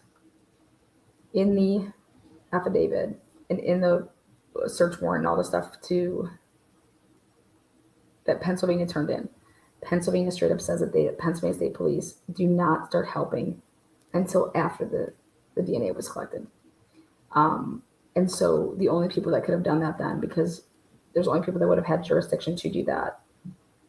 To if you're doing something like legally, like why wouldn't Pennsylvania State Police be collecting that trash? Who's going to collect it? You're going to just have what? Officer Payne go do it? Wouldn't she want to do it like um, in the report? It straight up says that the Pennsylvania State Police assisted agents, and so who got it? The FBI got who collected the garbage? Mm-mm-mm. You have Blaker. He's going into the apartment at Brian Koberger, so he's doing that in Washington. So I'm guessing you have Payne, your lead investigator, because you're on top of it, right? Like that. This is your case. So oh my god, my main suspect is fleeing. He's fleeing. Like he said, fleeing.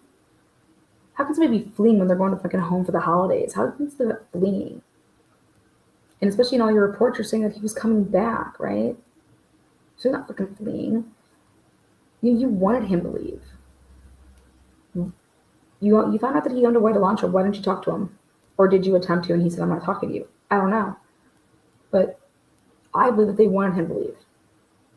They wanted him to leave. They wanted to fuck up this whole ordeal of how things could be like passed or gotten or whatever. That's my personal take, is that they made they made no efforts to go for Brian Kober. Oh, we didn't know about him yet. Well, if you didn't know about him yet and it was after he had left, then why are you? That's a pretty quick like. What he left, I think on the 11th. So 15 days, 14 days, 18, 17 days. And that's even saying that but this isn't believable. This isn't fucking believable. I'm sorry. And about the This is people just not have believable. And that's what Ann Taylor's saying. She's like, what the hell is going on? Like, where's your case? Who needs more time? Why are you asking for more time? Why are you asking for more time to respond to what Ann Taylor wrote? Like, this is your case. You know that this guy nutted all over it. He did all this. He killed 4 people. You have all this evidence. Why are you asking for more time to respond? What the hell are you doing?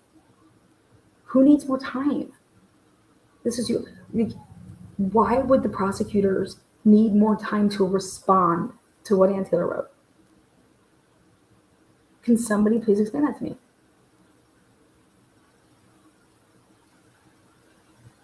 More time for what? I don't understand.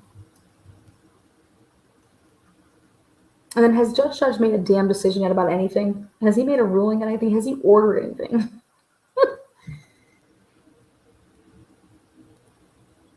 I mean, do you guys know how long this trial is going to be? Mm-hmm. If you're Ann Taylor, you're talking to everybody that was in Pennsylvania. You're calling them to stand. Like you're trying to track it all down to show that this is all whack. So Pennsylvania people are going to be on the stand. Idaho, Washington, all the witnesses. FBI. Yeah, FBI experts. I mean, I it's mean, not even go. And we had that bet, and I said it's not going to be October 2nd, and a few reasons why. the only reason why is because Well, I won. That's all I care about. And also, what happens is, I think, you guys, it's not even going to be. We're not going to see the trial until 2025. How do you feel about that? You've never heard me say that before. I don't think there's going to be a trial. Oh, that's a good one. They don't have a case. We're not going to bet on that until you make good on your bet that I won, but we will after you make good on it. Then we'll bet on that. Trial versus no trial versus time. But that's a good guess. Just make good on your bet, and then we'll bet on that one. I'm supposed to be reading Howard Blue's part 4. Everyone keeps asking. That's about the DNA. I will do that, you guys. When do you think that they made the decision that they were going to go grand jury instead of Prelim? Yeah, when do you think they decided that?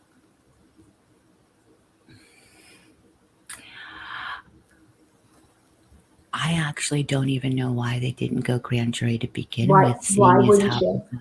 Yeah, seeing Why as how wouldn't you? I don't know. Why wouldn't you? Like, why wouldn't you? Think about that. Think about that. I don't. The reason why I thought they weren't doing a grand jury to begin with is because they wanted to fling their big thing around, like the table, like their big eggplant. Like, look at all this stuff we have. But from the beginning, do you think they tried to go grand jury and couldn't indict him? No, I think that Sure? that it would have been. I don't know, but I think that it would have been smart if I could finish my thought that to go grand jury first, because of the reasons that everyone states, is it's this big case and there's all these eyes on it, and you want to preserve the jury, and not have an impartial jury, and no matter what, all we all want to see is justice in all of this, and if you're going to convict someone, you have to do it the right way and follow the rules to do it. You think so go back to your question. So you think that they tried to do grand jury? I think that Megan, the first judge, was not signing off for an arrest unless they had DNA. That she kept saying, well, you have these unknown DNAs, like go get his sample, go match up. Like she wasn't signing for the arrest of Brian, like for probable cause to arrest him without DNA, because that's the only thing in all the search warrants that was used for the purpose of this whole, oh, we have a match, we have this, this match to, how we did it all, and it matches to a dad because we got his dad's DNA, and that's how you arrested him. You understand that? That's why this is not, his right. arrest. His arrest is getting thrown the fuck out. Well, that's kind of that's what's about to happen. That's the whole thing that needs to happen if it's an illegal arrest, is it would get thrown out. It's all. That's exactly what would happen, because it would be on an unlawful way of how they got to him. So that's something that. Well, no, it's about his DNA. It's how you obtained the DNA. Exactly. How did you obtain it? DNA, his DNA that came out of swabbing him. Okay, that came because you arrested him.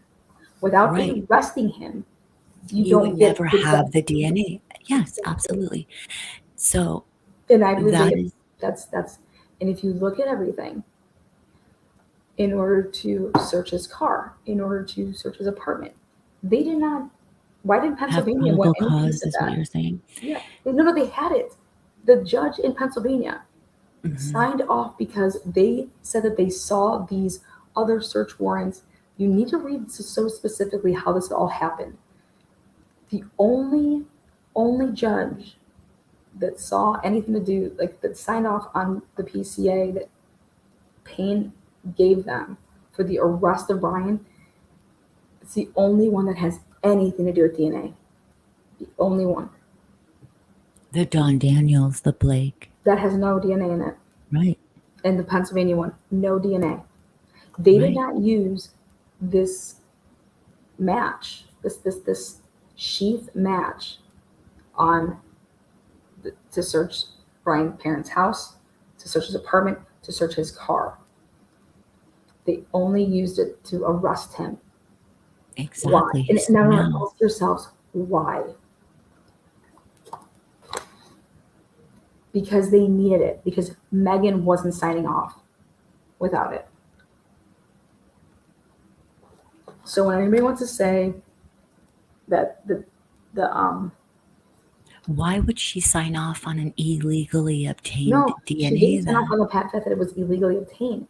She signed off on a PCA where somebody sworn to it Under that, oath. under oath, that what he says in the PCA, how they obtained that DNA, and that they went to the labs and that they tested it, and this was a 99% chance match of being the dad of the Mhm. perpetrator.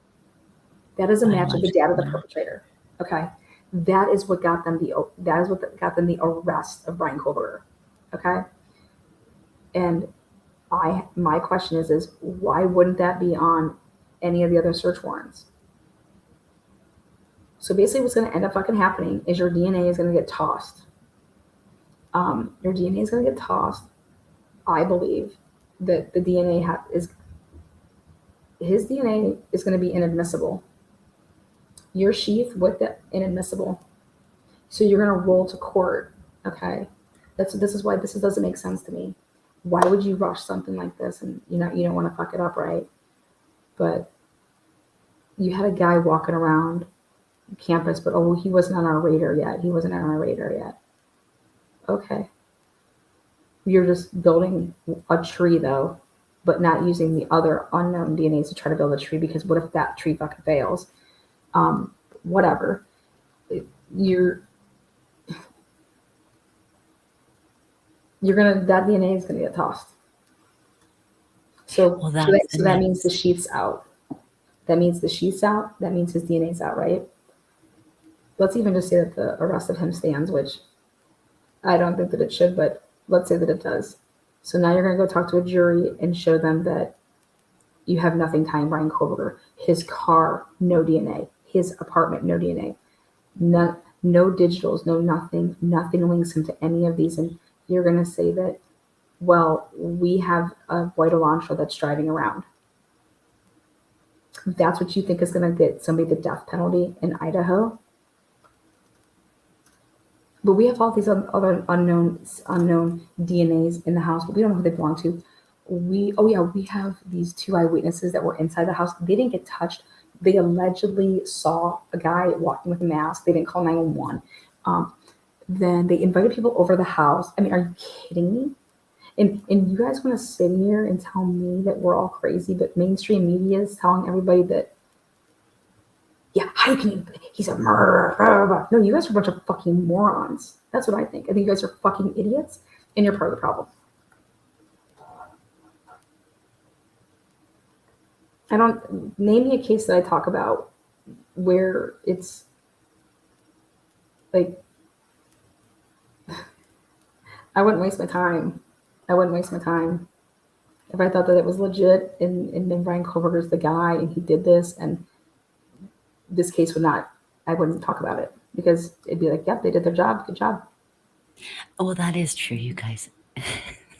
I told Lana one time, I'm like, oh my God, there's this case and like it happened in so and so, like you, like it's really close. And she's like, they already have their people. Mhm. What is there to look at? They Yeah, already have their I people. take And a I'm look like, at it. I'm like, there. okay. Yeah, I look at cases. I'm like, if I think that I don't, I'm like, what the fuck? That's a.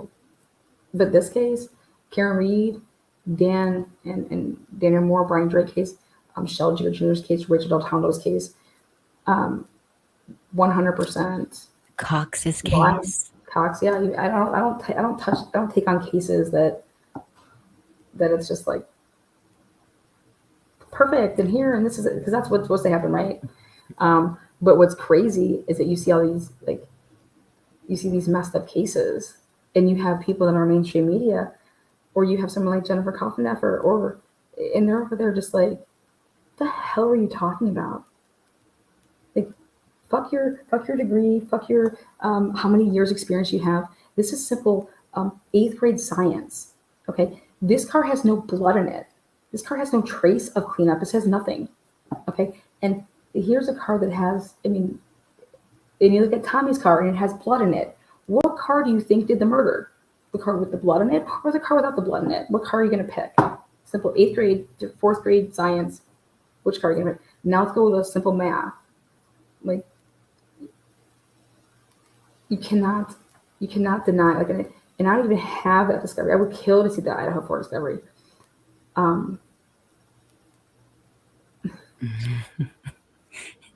Not the right choice of words, but yeah.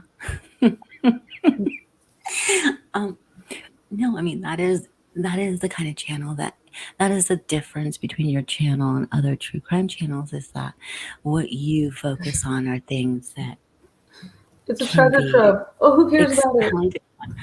Yes, so Like I need some okay, of like the Murdoch thing right now. I'm sorry, but if that clerk did that, I mean, what? Who the fuck do these people think that they are that they can just like do and say this stuff? A clerk to say that, fuck yeah, he should get a new trial. You don't go in there and say that oh, don't believe him, he's a really good liar, blah blah blah.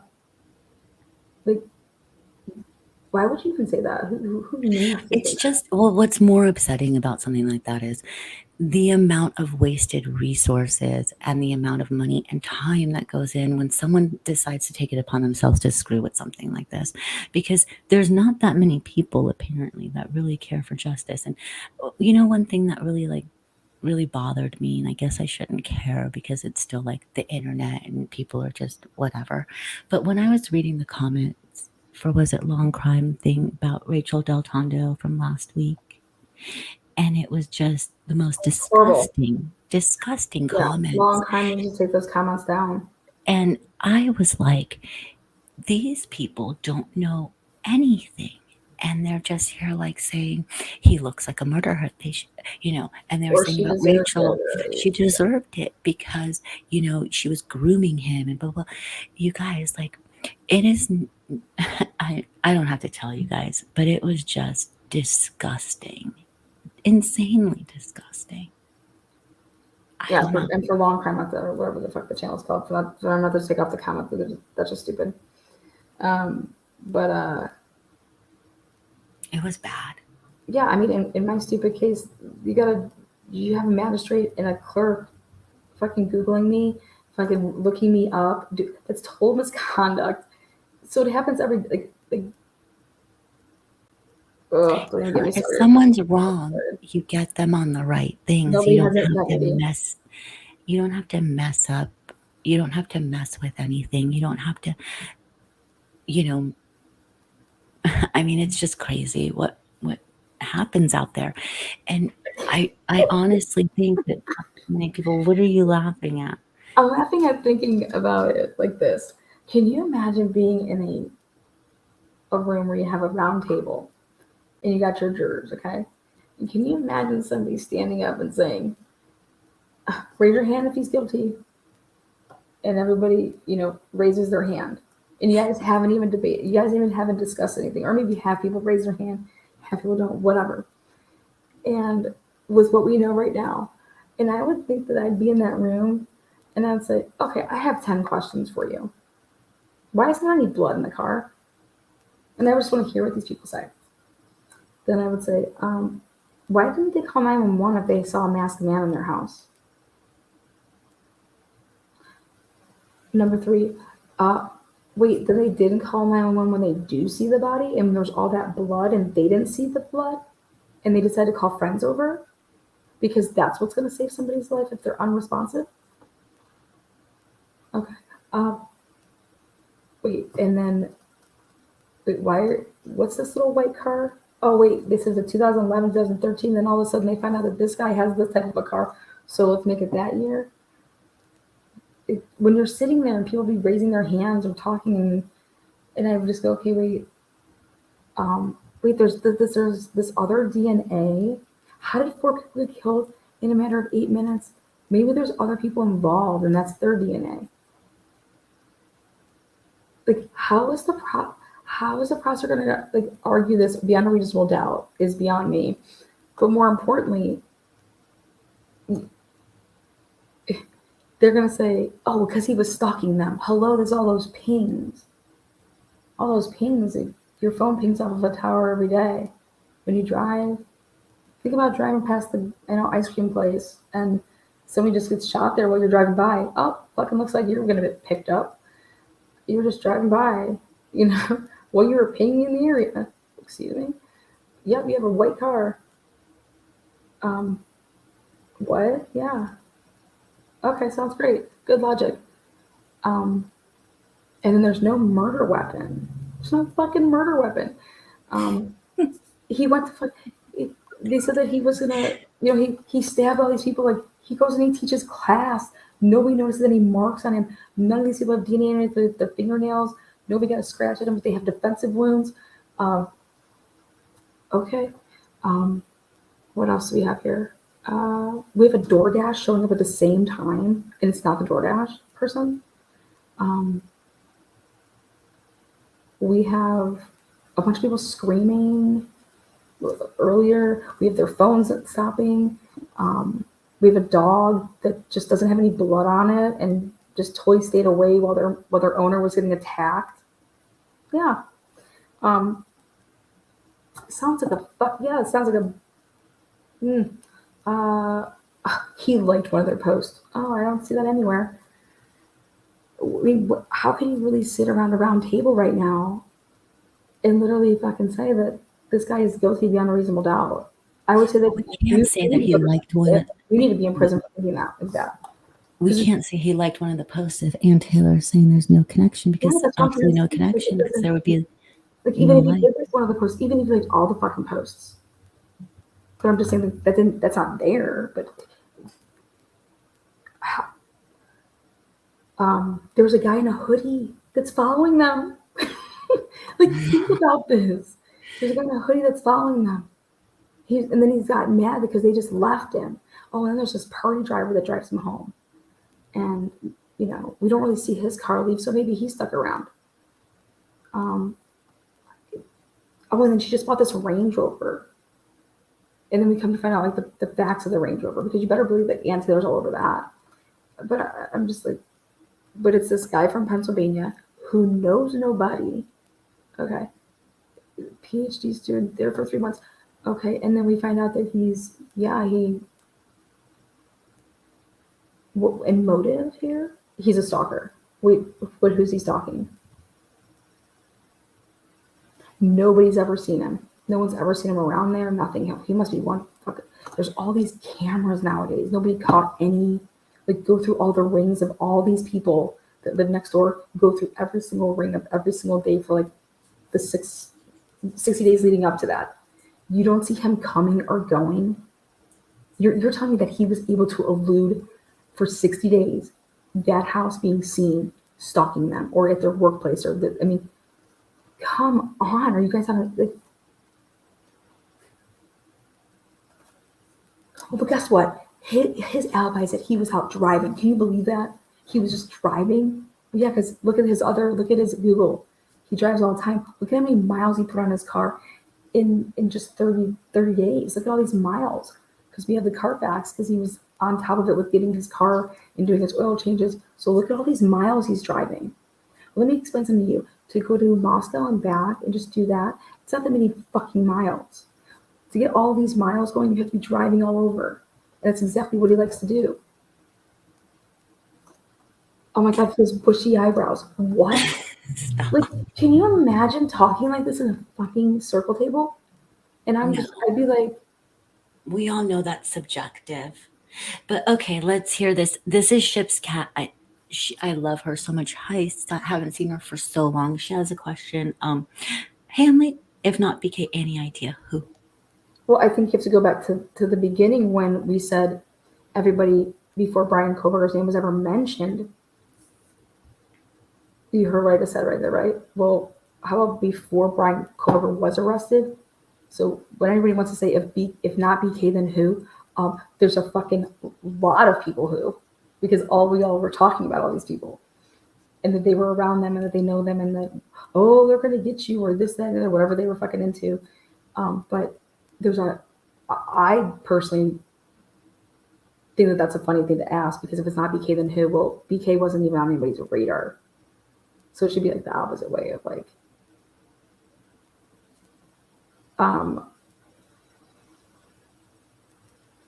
if not BK, who? Well, BK wasn't there, so who did everybody talk about beforehand? I think it's gonna have to answer Ship Cat's question. My I would question is start with the police, I would just be like, we have to see undercover people that were there that night. who were at the house that night at 1122. Let's start with eliminating the police. Can you guys submit your DNA? You know,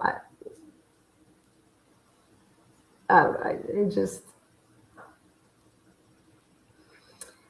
would have a problem. You're not gonna. You put blood in that car. You got me saying, okay, yeah, that's the fucking movie. That's the second. That's like to me the crime scene is the car. If you put blood in that car, and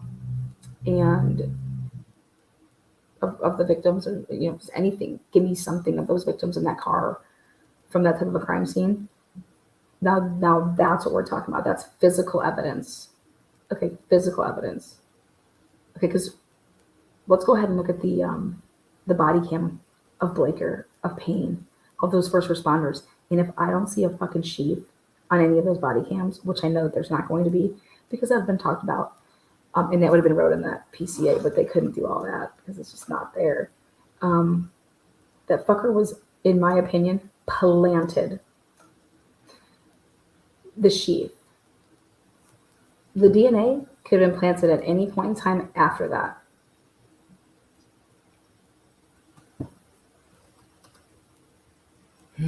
Those body cameras, there's no sheath on there, and then you have Officer Payne saying, "I can see the sheath from the door."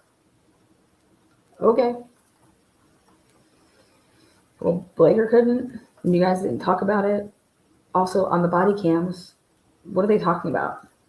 You didn't. We're You gonna never have to see that. Yeah, you're gonna be able to see all that.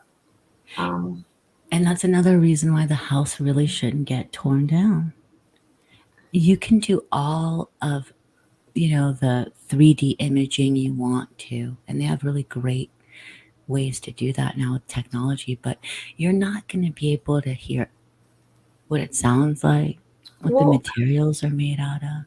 But let me ask you a question. If you're spending the night over my house and there was two other people here, and if I'm unresponsive in a room, and you have two other people here, are you going to call other people to come over to help you with the unresponsive person that I am right now? Or are you going to go go find the other people that live in the house that are there to help you with the unresponsive people? 100%. You're going to go to the quickest thing, which are the people in the house, unless they're unresponsive too, or they're the ones who made you unresponsive. But yes.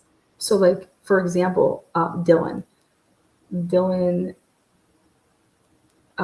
in my opinion, what would make sense is that if you want to use Dylan, or it doesn't matter, Bethany, it says it right here that there was the people that one of the victims on the second floor was unresponsive, and so therefore they summoned friends over to help with that. Okay, Well, you have two other people that are in that home that are on just really just a couple steps up like, in your house. So you're sitting here to tell me that um, you called other people before asking the people upstairs to help you. That makes no fucking sense. You would never do that. You would never do that. Just like you would never not call 911, you know, just like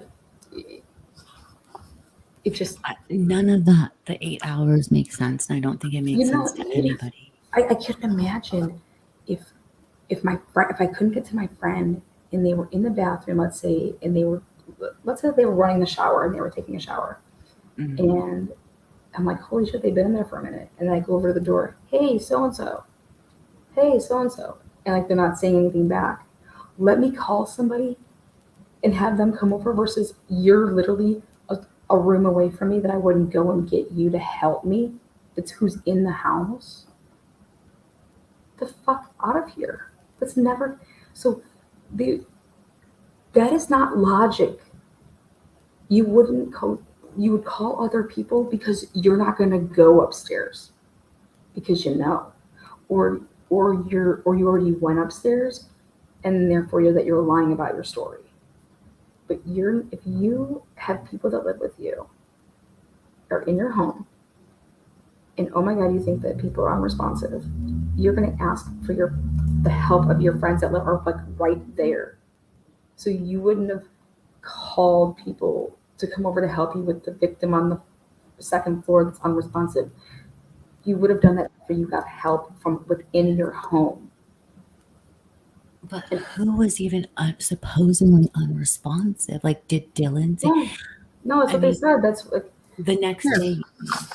Yeah, no, this is very, very important because nobody truly puts it in there because you have to put yourself in the moment. You have to like really put yourself there and right here. By the way, Dakota Sparks leaves for work, not seeing or hearing anything. 911 call from inside the residence on one of the surviving roommates' cell phone requesting aid for an unconscious person. Okay? But that's what I mean. Like, No. I don't even know if we haven't heard the 911 call, but if that 911 call is true and it was for quote an unresponsive person or unconscious person, if that's what happened, yeah, it is bizarre to call a bunch of people instead of calling your roommates. But we would have to also see Dylan's phone And then records before and that, see if she called all these people or not. right Did she try Kaylee? Did she try anybody upstairs? the surviving roommates summoned friends to the residence because they believed one of the second floor victims had passed out and was not waking up. Okay, so now this is the initial report. This is the real report. This is now my question is there's no way that you would summon people to your house before you went upstairs and got the other people to help you with people. I wouldn't. I would always go to the nearest person because that's going to be time saving effort. There'd be no I have reason. no idea where these other people are. Like, hey, come on.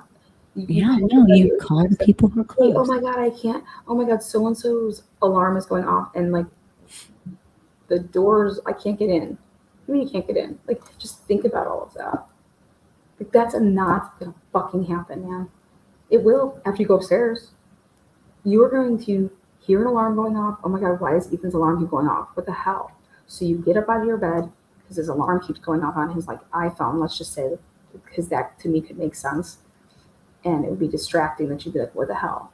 So you go over there, and then you're walking into a crime. You're walking over to where Xana's room is, and their story is that they could not. That this person, it was just one, but like Ethan and Xana are both supposed to be in that room. And you think to summon people over with your phone versus going upstairs to get help that would be just right there. And also, supposedly, before you call 911. But also, I just want to hear the 911 call. I want to see what was said. Who's in the background? What's going on? Why did Dylan not call? And then, obviously, Dylan's phone records are going to come in too. be a factor because you have to see who she called.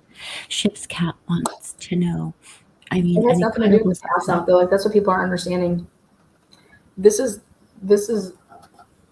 where is it at? Right here. Um, the verbiage is really important. The surviving roommates summoned friends to the residence because they believed one of the second floor victims had passed out and was not waking up. Okay. Now, so think about that.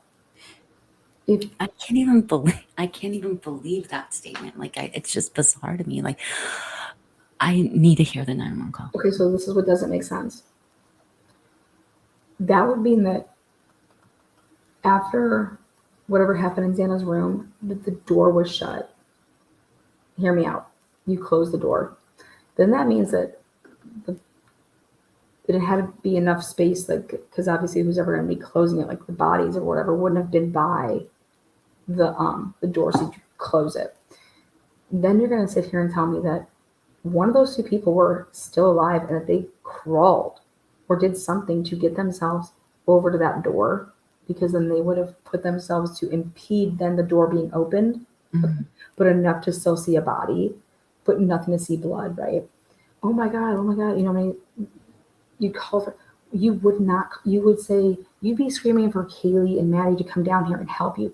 Bethany, help, 100%. Or whoever, calling me, whoever, texting me. found. Um, you have your bathroom on the first floor. You have a bathroom on the second floor. You have a bathroom on the third floor. Uh, so even if like Bethany and Dylan slept on the first floor, when they would have woke up, if they had to use the bathroom, they have that first floor. Um, so when they would have ever went upstairs to like even like on a deal with anything, there was nothing that they had to go deal with, because in terms of if Dylan was on the first floor, unless you're going to the kitchen to eat, but you have your shower down there, you have your bed, and thus like Dylan knows she's a second floor roommate, and all of her stuff is upstairs. So, but the logical standpoint is that you're saying that then somebody would have closed that door so that you couldn't have seen the other, like it just, none of that makes any sense. That you didn't ask the other people that were in the home. You should have been like running up there to go, get them to help you. But thinking that somebody's passed out in the amount of blood that's supposedly there, I'm very, very curious to see what type of a view you would have had from like walking, right where the top of the stairs are, walking towards that room. Because what's the reason to go in it? Why did you even have to go in it? Like when I was in college, our doors were closed. People just aren't walking in, you're knocking, you know what I mean? That's why I feel like something would have been going off, like an alarm or, someone's phone, or that you're calling for that person. And but for them to say that you thought somebody passed out and that you thought they were passed out, Well, what if that's the and thing you they have to say for didn't calling see all the people blood. over? What if, because it makes no sense that you called your friends over instead of calling 911? So you can't say, I saw a dead body. You have to say, oh, I just thought someone was passed out. I honestly do not believe, in my opinion only, that any one of those, Why couldn't they be even like a sleeping? slight view of any one of those people, would have been a no blood view. Sorry, I just don't believe that.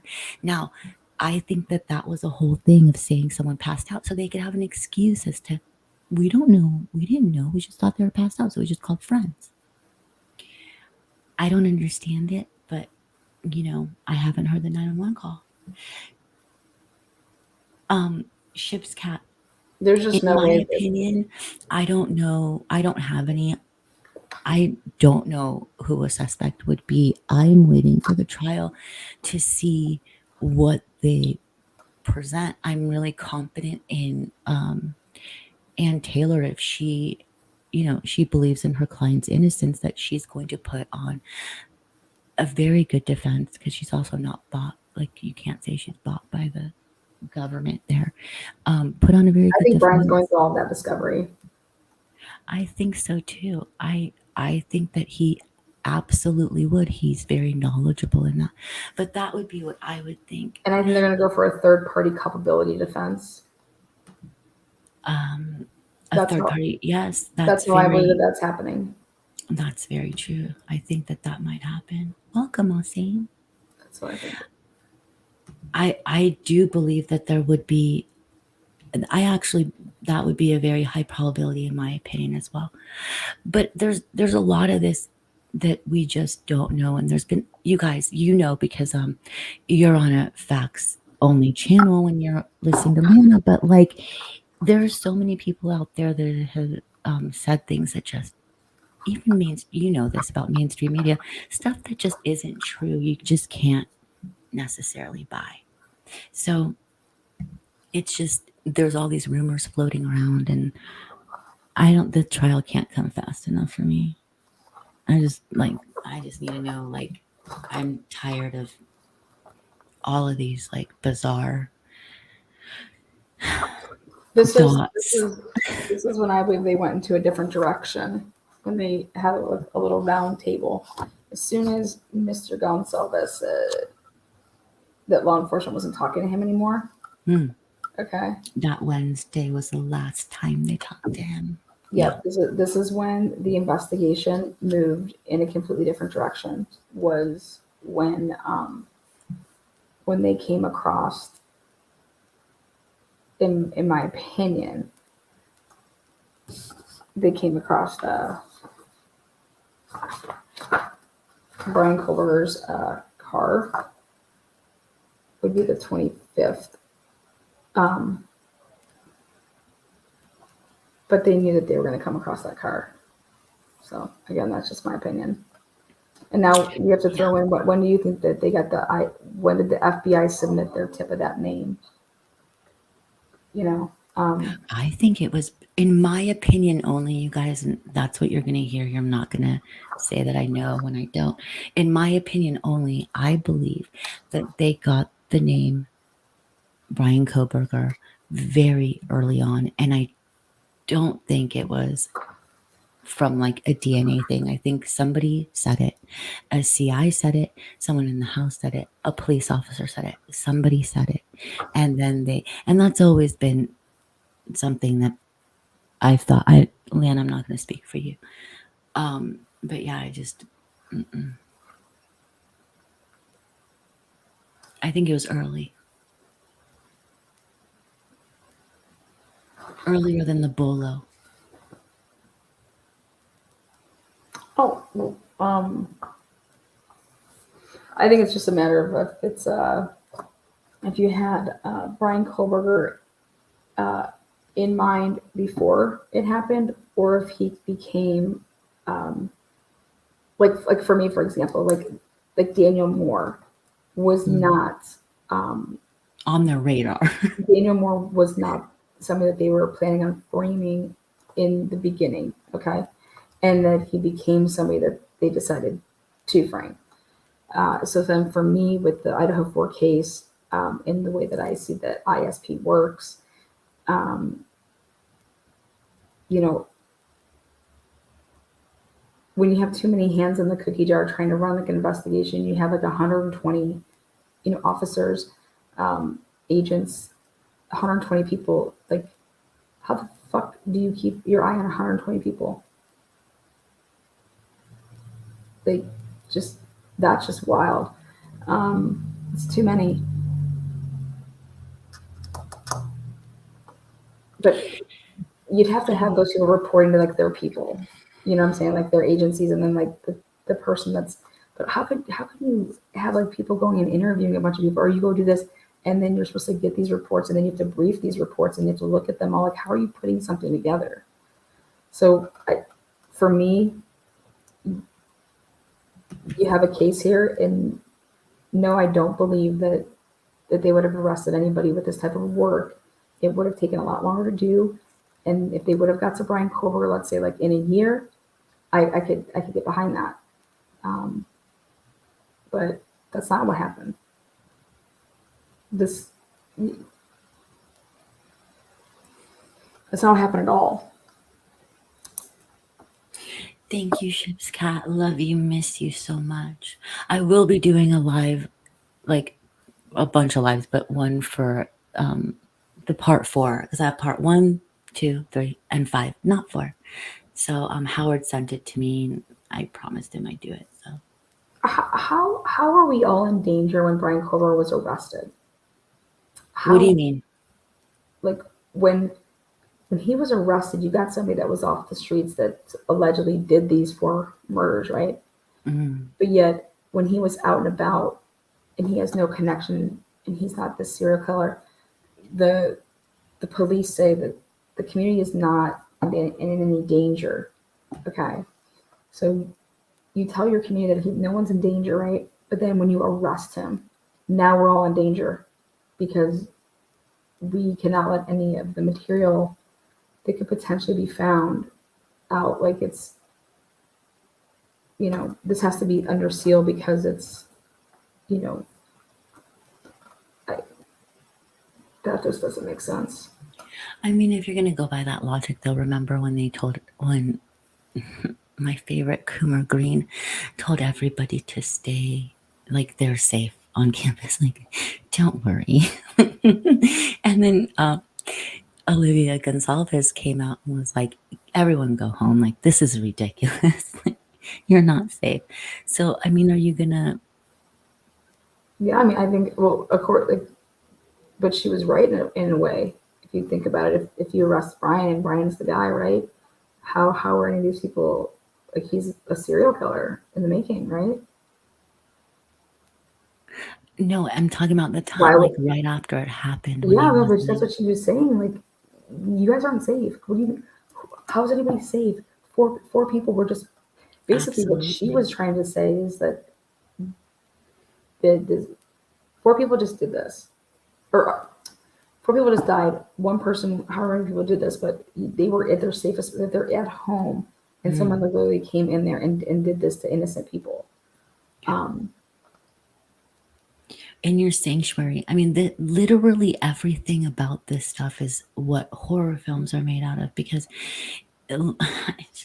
you're at you're asleep, but you're really defenseless. Remember when me and you were like trying to figure out if they were in bed in the stabbing motions, how that would happen if someone was in bed?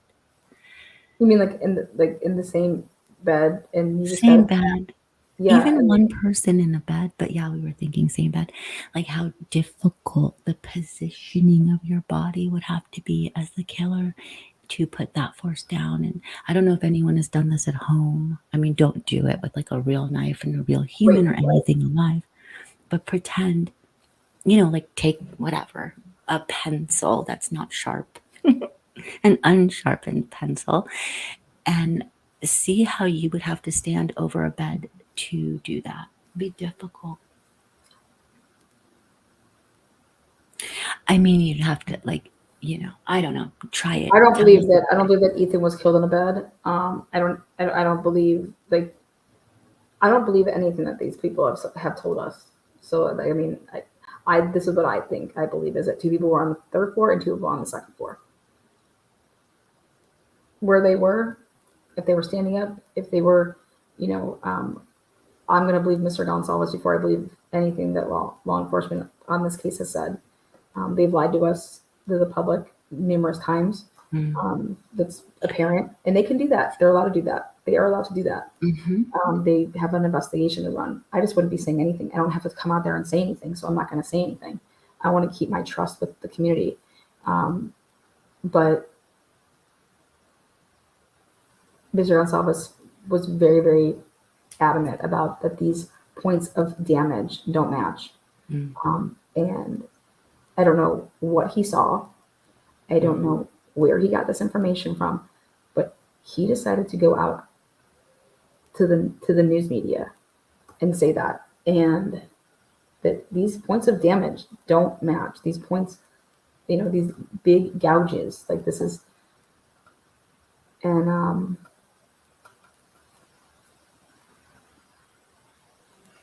this was before there was a gag order, correct?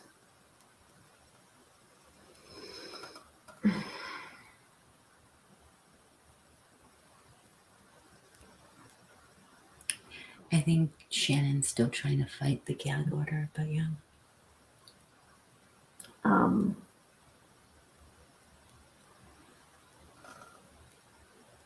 I don't, it's a big burden as a criminal defense attorney, but like if you are about justice and the law, it's about the Constitution, right? And about everyone's entitled to a fair trial. And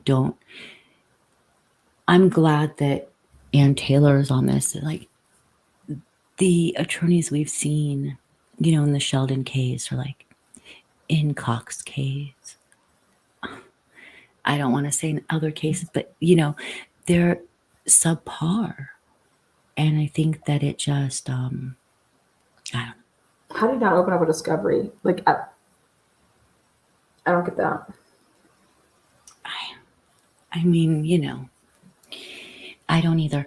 I think that, like there's litigators, there's attorneys who are really good litigators, there's paper pushers, and then they have There's deal people. cutters. Yeah. Lawyers are all deal cutters. You have no idea. My attorney, I told you this, right? So my attorney would give some of his clients over to the prosecution every once in a while, like keep them at bay. So I was really glad he liked me. But so I, but yes, it's a game, you guys. It is, and it's strategy, and there's a lot that goes on, so Let me ask you a question. Why did they do the DoorDash? They did if the DoorDash person came forward, if the DoorDash person comes forward and says, I delivered to that house, when they did the search warrant for the DoorDash, they did from January of 2022 to present day, and it was for the address. They didn't do Xana's, they did the address. They wanted to know all the information belonging to that address. Basically, when you put that address in, you're going to get anybody that's delivered there, anybody that's, paid, ordered one from that, establishment. And this way you can just narrow it down to like, who ordered that DoorDash? So I believe that they were very, very specific in how they worded that Xana received, a DoorDash. That does not mean that Xana got it. That does not mean that Xana ordered it. But received one is like you're the recipient of a DoorDash. 100%. I agree. And so I just think that it's interesting that if somebody would have come forward and just told you this and showed you your phone and went through all of that process, just like how they didn't have to like subpoena or go get search warrants for people's phones, or if somebody would have come forward and did all of this,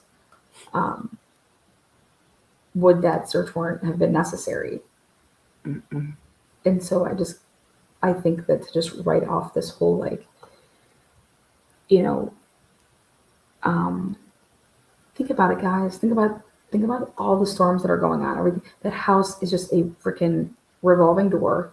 You have Hoodie Guy, you got Jack D in town, you got Kaylee in town, you have the DoorDash, which you're gonna sit here and tell me that somebody orders a DoorDash and they're going to bed? I mean, Ella, you've done that though. You've done that a lot. Welcome, Pete. Not Thanks for in being here. college. Come on. I mean, did you have DoorDash in college though?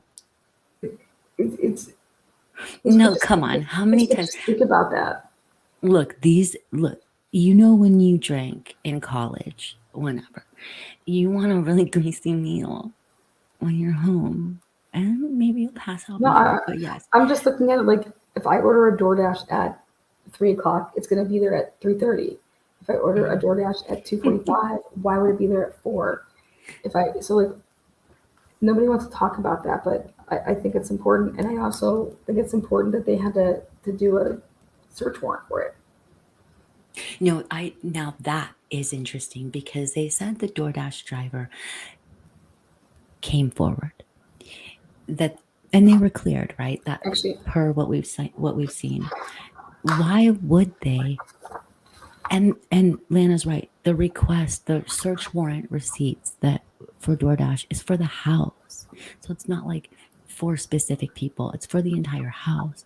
So if the DoorDash person came forward and probably, let's assume, was cooperative and gave their phone over because they're cleared, right?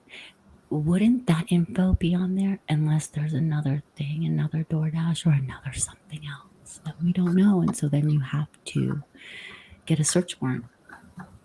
It's very interesting, though, Lana. That is an interesting, really interesting part of this. I just want to,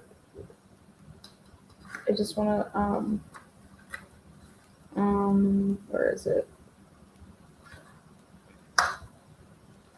Where the hell do they say it?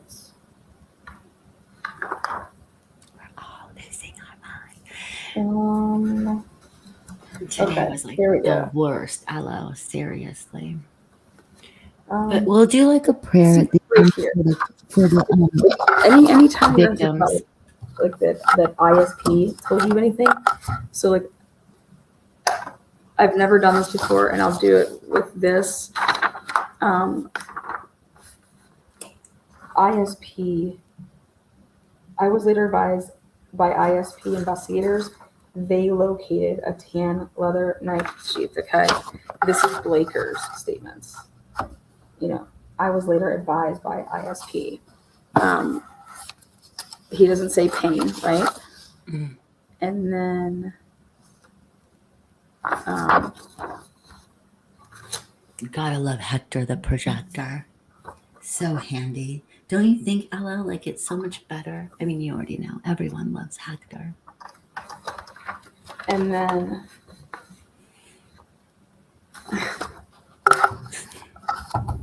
this is a sighting that's right outside the police department. Okay, Mm-hmm. right where your car is. Like we can put body cam and put you there. Mm-hmm. And then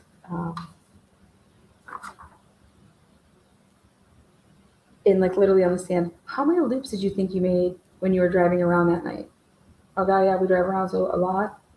So just kind of like in the pattern of this car that's just looping around from 3:30 to, you know, here we go. This is it.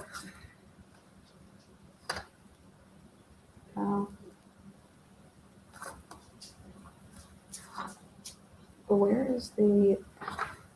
Does he not put it in there? Are you talking about Blaker or are you talking about pain? Mm-hmm.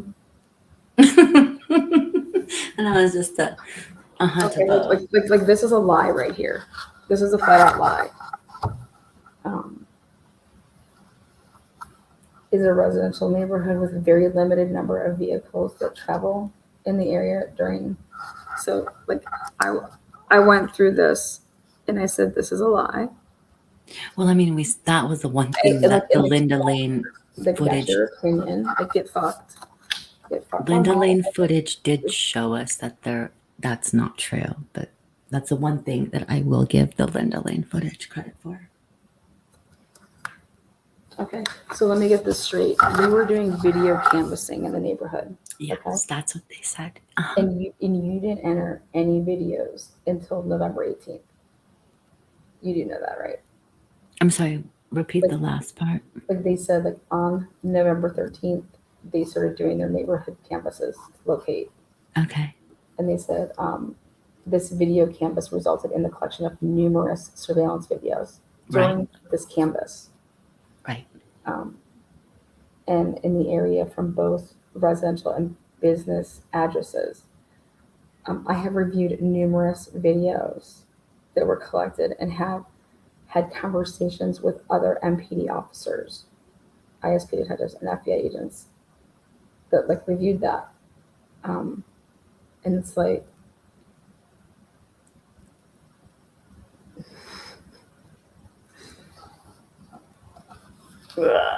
I just want to know where Miss Anderson was that night. this is okay. So don't you think that you would start reviewing that before the 18th?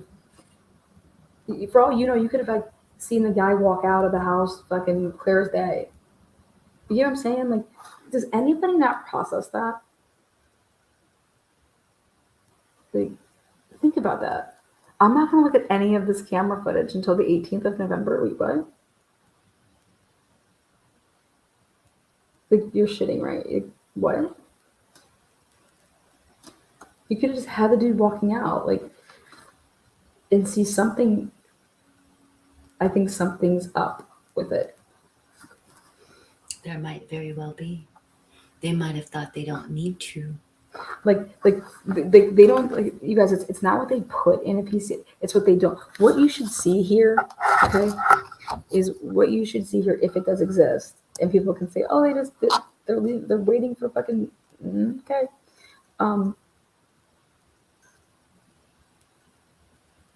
You're alluding that because there's so many limited cars that come in and out of there, and that's really important because you believe that the person that did this was in a car versus on foot.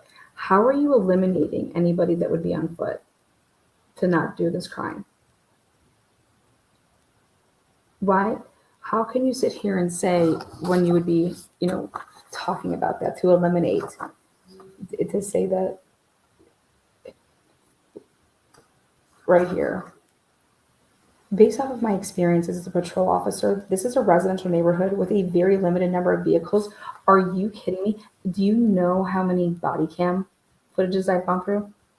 You can't find a parking spot back in King Road. Okay, number one.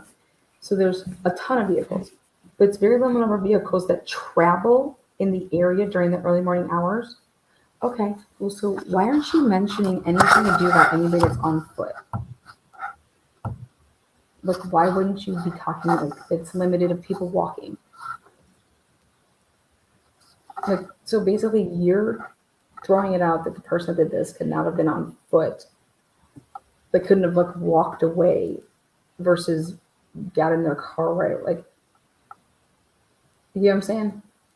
Yeah, 100%. Is it because you don't have it? Like, so then you have this Ring camera footage that is like the neighbors. And so that Ring camera footage doesn't have anybody walking from the scene.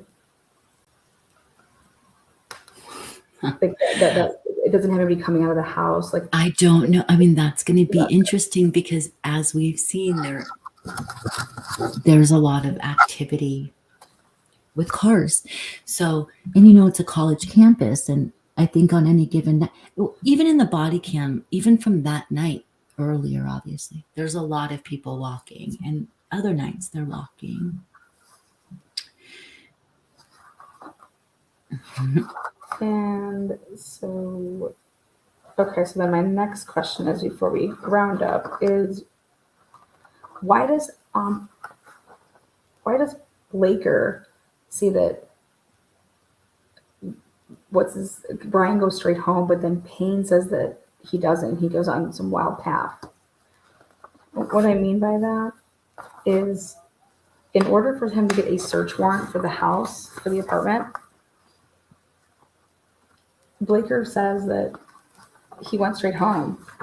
And that's why there'd be all this, here you go.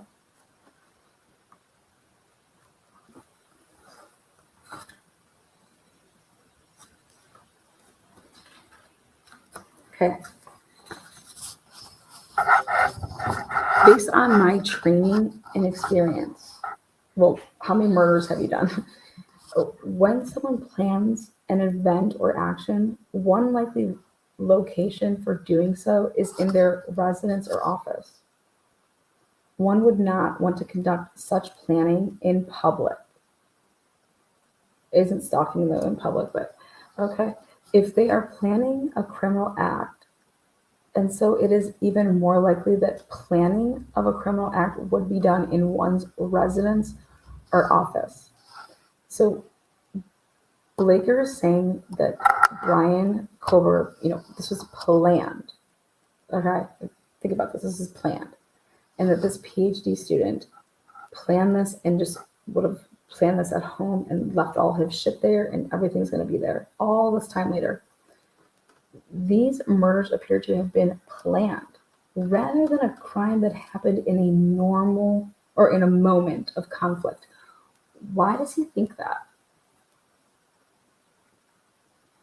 Why does he think that this was a planned versus a moment? Like, I'm curious. Do you think it might be boilerplate language to search, to get a probable cause, also to search a house? Because look, like, this is stuff they could say in a PCA. A judge signs off on it. It's valid on its face. It's a sworn affidavit.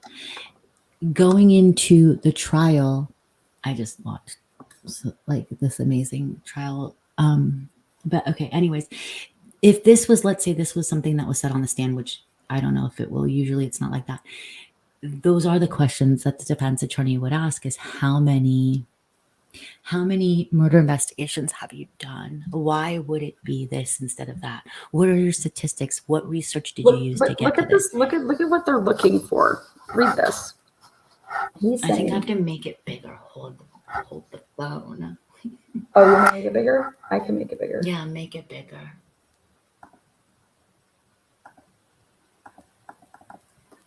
Okay, go. Okay.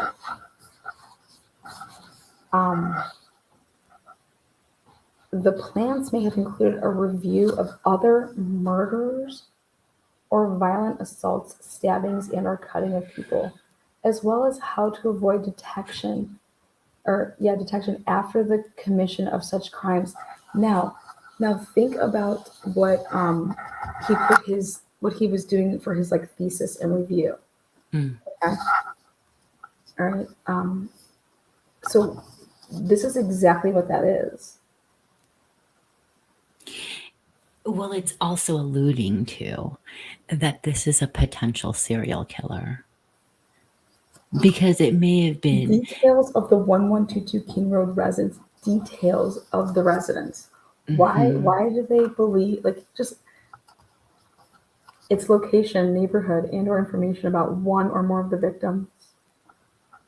Further, based on my training and experience, criminals utilize electronic digital devices. Keep going. So basically, the crime scene is what is telling him this, right? That he thinks that this was a planned attack because of the crime scene. Because It would have to be based on the crime scene, because what else do they have? because there was a sheath left. Mm-hmm.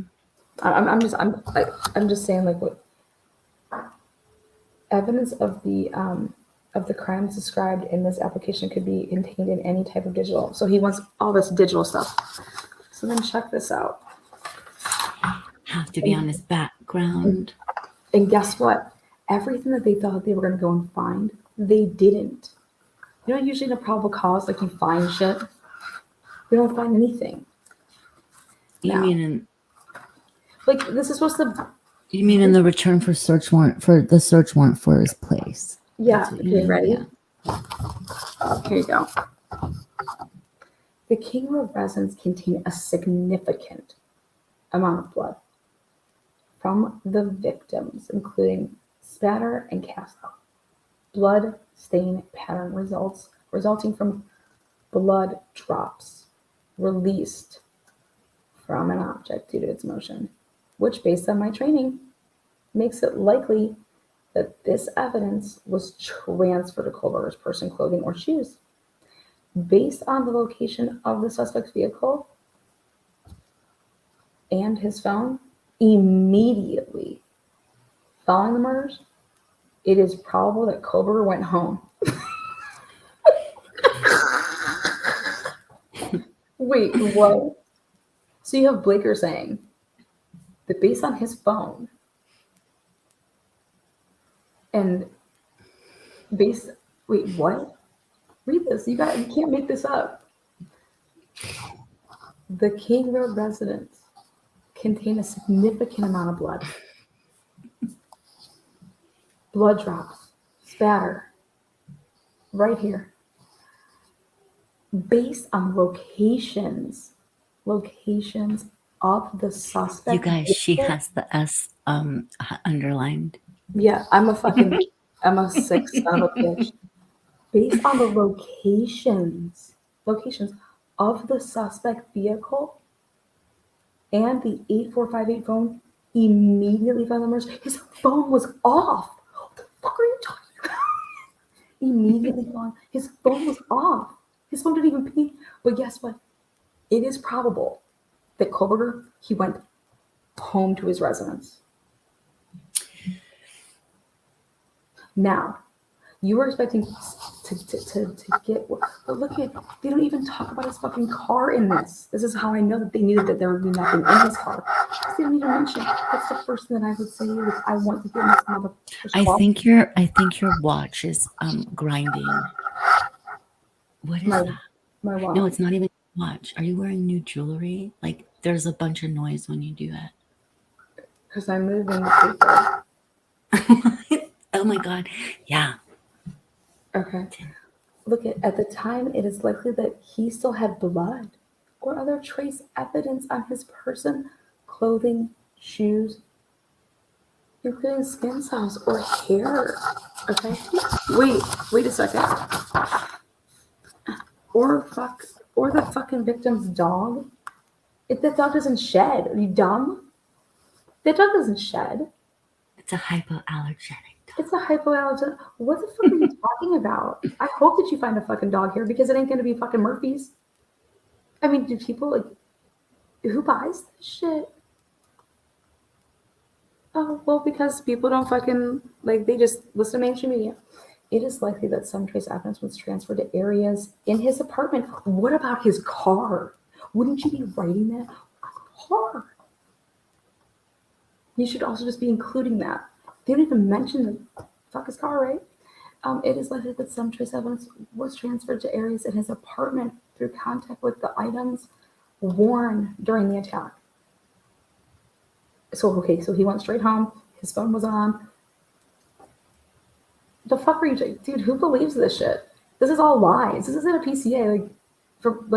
His phone wasn't on, so the locations of his phone, what the fuck are you talking about? Does he have multiple phones? Well, you put that number down, so that's the same one that we know of. One likely location for the clothing's mask. Okay, so he wore a mask. Shoes that he was wearing during the attack would be his residence. Who the fuck would bring that back to a residence? That's like saying Shelby Jr. slept under the mattress. But yet you guys didn't take the mattress to see if it was gunpowder residue on there. Well, I believe Kohlberger is visiting family in Pennsylvania over the current school break. I believe he intends to return for the start of the next semester. Because why? Why, Gigi? Because he ain't fired, you fuck. So I expect his belongings to still be in his residence. Well, let me ask you guys a question. Why wasn't there any clothes at Brian's apartment? I'm just curious. They didn't take any clothes out of there. You know that, right? No clothes. So Brian took all of his clothes with him home. Laundry day at Mama's in PA. But and then here. To date, guys, we have not found a weapon, but which would indicate that he took it with him from the scene. Based on my training, that weapon will likely contain trace evidence on it, such as blood or skin or hair from the crime scene. One likely location for that weapon or any sheath for the weapon would be in his residence. What?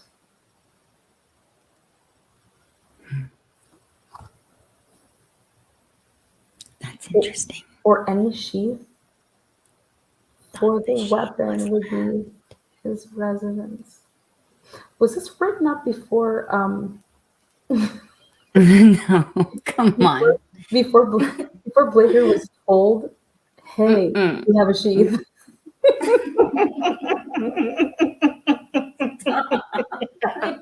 hey, fucker.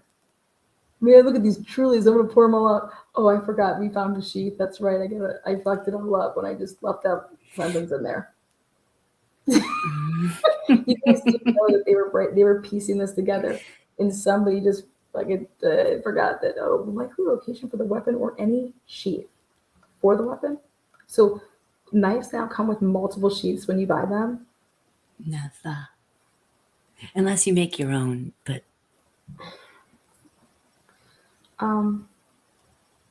based on my training experience, that's when you talk about it was going to be planned. Okay, then wait for this one. And I know you're probably tired, so I'll let you go. Evidence coming in the media for a period of time. Okay, digital devices typically retain evidence. Okay, yeah.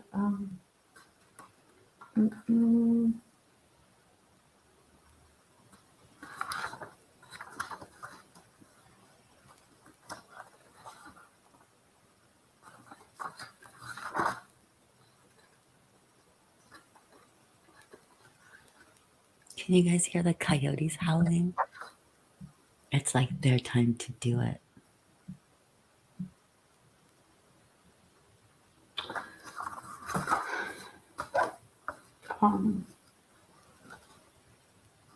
Okay.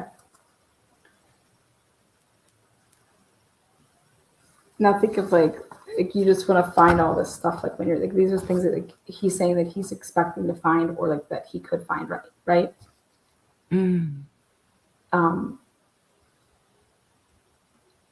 Photographs, images, videos, documents, and related data created, accessed, read, modified, whatever. All this data.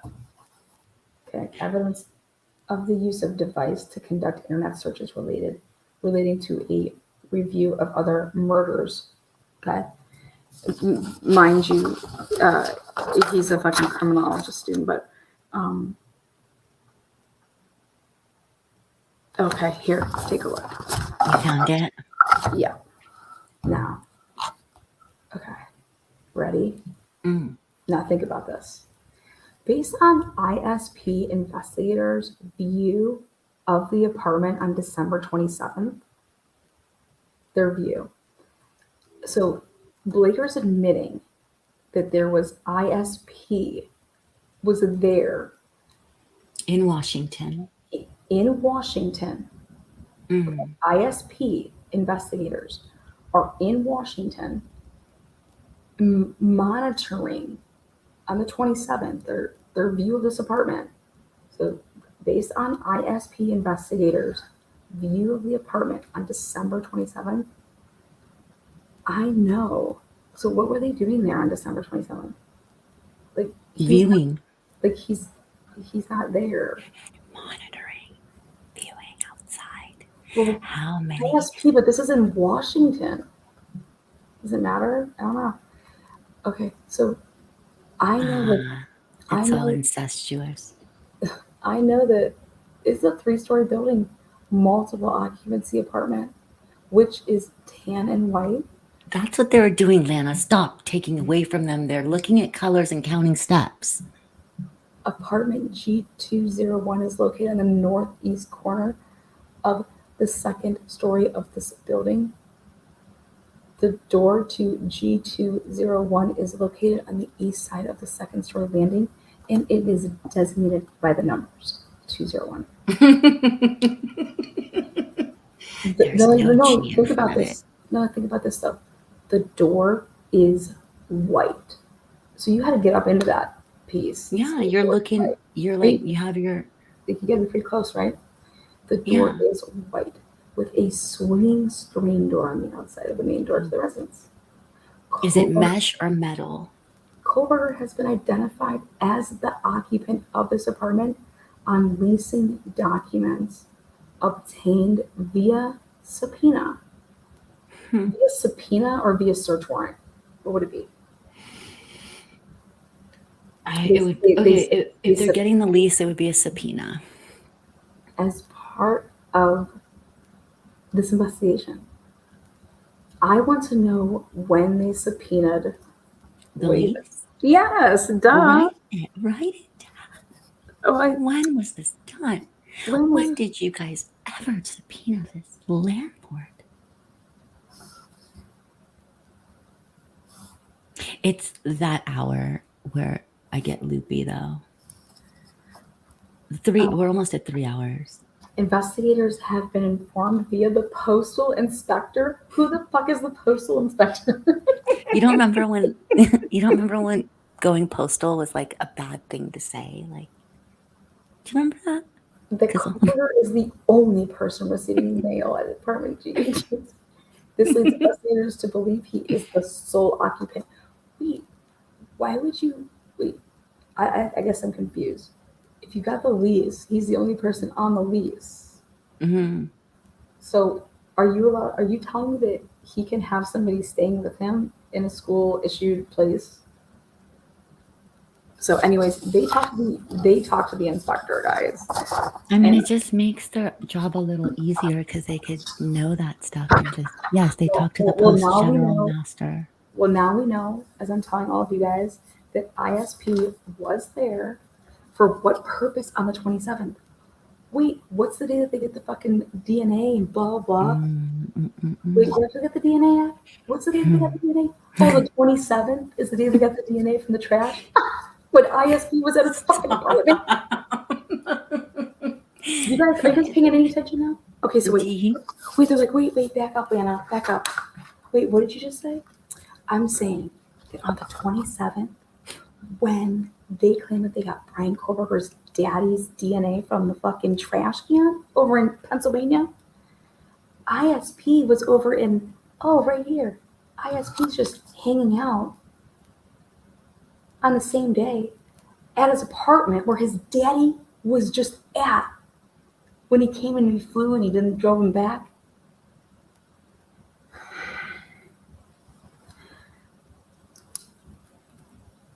ISP, wait, where did the lab go? Wait, where did the stuff go? To ISP lab, right? Isn't that who? I was like, Flown back to the ISP lab from PA in one day.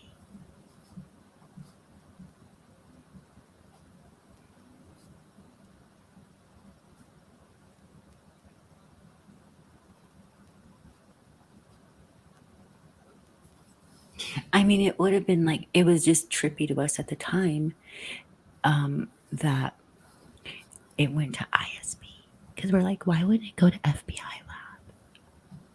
And they got it back in one day. What? They got it back really. They got it there in a day. They got it back really fast. What happened? but thank you, Blaker, for letting us know that ISP was there. Because I don't know if Auntie knows. And then closing it out with A dance? Here. That was a no. Based on all the above information I've given you, okay, I conclude that there is a probability. I love stats class. So there is a probability. Okay, there's a probability that Culver committed the 4 murders at the Kingwood residence. I have probable cause to believe evidence of the crimes committed at the Kingwood residence will be found at Culver's residence.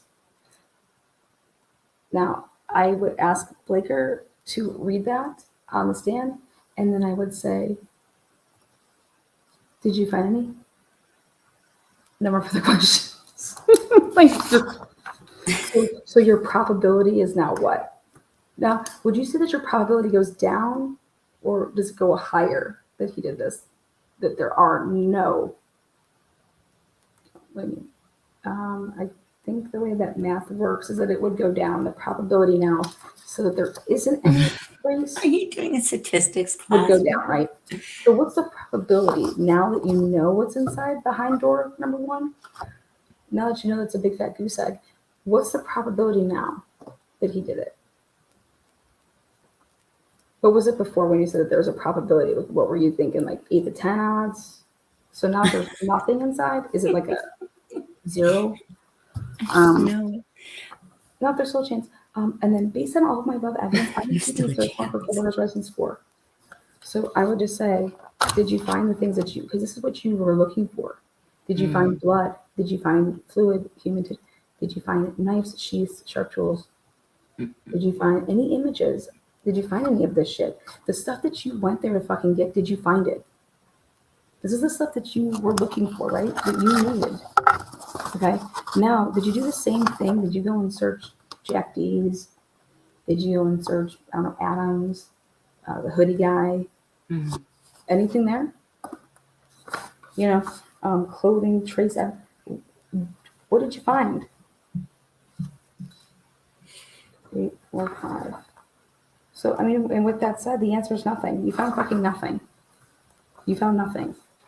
So, and this was just for this was just for you to get a search warrant of the apartment, right? So your return, what came back? And the answer is nothing. Well, you said there's all that blood. You said that. You said there's gonna be all this shit there. All this blood. But where is it? Why isn't it there? And then how about this question? If all the years in your training and experience, if none of the stuff was there, no blood, no nothing, what does that tell you? What does that tell you in all of your training and experience? What does it tell you that when you went and you just did what you did and your returns netted 0? What does that tell you as an investigator? Well, I don't fucking know because I just do what I'm told. If you're looking for something and you don't find it, and if it's not there, what is that? That what you're looking for doesn't exist there. So, and you said that Brian Kohlberger went straight home and he was bloody. And so do you think he's like really good cleaner? You think he cleaned that up? I mean, truly think about that. If you're a detective, and if I was a detective and I came home and I was like, Bella, I went and fucking served a search warrant, and there should have been all this shit there, and nothing was there. There's no blood. We did, waiting for the lab. We have nothing. It's nothing. I'd say, did you take out the shower, the little shower? I would think that I had. I would think the that little drain. Do I have no? You probably took out the drain, and there'd be nothing, right? So yeah, I'd be like, you suck. You need to get another job. Well, I would think that, okay, where else could he have went, right? Or what? But then I find out that there's nothing in his car. I'm like, you got a probable cause you got an arrest, you got a search warrant to search where you thought he was, so that's on you. You're robotic. I am. Am I still robotic? Yeah. God, I gotta mute. Say bye. I would just know to myself that I would have to figure out, like, I'd be like, okay, fuck, we have nothing. There's nothing at his house. There's nothing at his parents' house. There's nothing in his car. There's no blood. There's no trace. Like, fuck, we're fucked. Like, we need to find some shit. Or would you take it as a detective and be like, let's go back to the drawing table. How is there nothing? How do we have anything?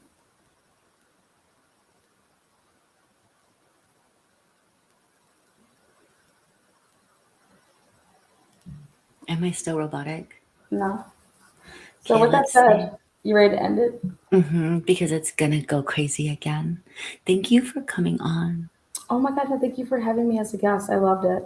And thanks for everybody for being here. And thank you to the mods, especially to Boston. Where is she?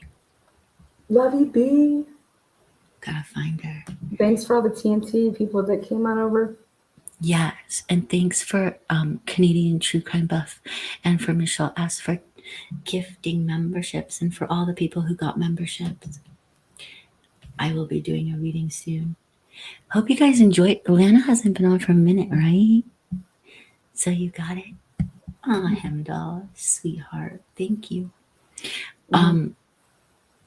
Yeah, so you guys, she'll be on soon. Very soon. Yeah. And I'm excited about the stuff that I uncovered in Karen's case, Dan's case. I'm gonna go look over the 40 pages of what Anne in the backseat bill fucking asked for more time to comment on, and Oh my goodness. Yes. yeah, Yeah. keep praying for these families because Yeah, let's do that actually, because I said we were gonna. Okay. keep praying for the families because I'm telling you guys, like, this is not good. This isn't good. But let's pray for the victims. Am I robotic? Yeah. Let's pray for the victims as well. Today's also been, it's when my dog passed away 3 years ago. And so she was 15. She's a big dog, so that's good. But let's just do a little prayer, guys. You want to lead us out? Wait, I'm not saying a prayer. I'm leaving. Goodbye. Bye. See you later. We'll do one. Thanks. Okay, bye. Let's just do like a really quick prayer for them. It's you know, for the families, I guess we could just do one. Please take care of the Gonsalves, the Carnoodle, the Chapins, and who am I missing? Oh, the Mogan family. And keep everyone in your arms and in your thoughts, and hopefully we'll get justice soon. Amen. Thank you guys so much. Yes, justice for all, you guys. Thank you so much. We'll see you guys. I pray privately. Yeah. You just had to sit there with your eyes closed. Hello. Thank you guys for being here. Have a really good Friday. Have a really good weekend. Bye.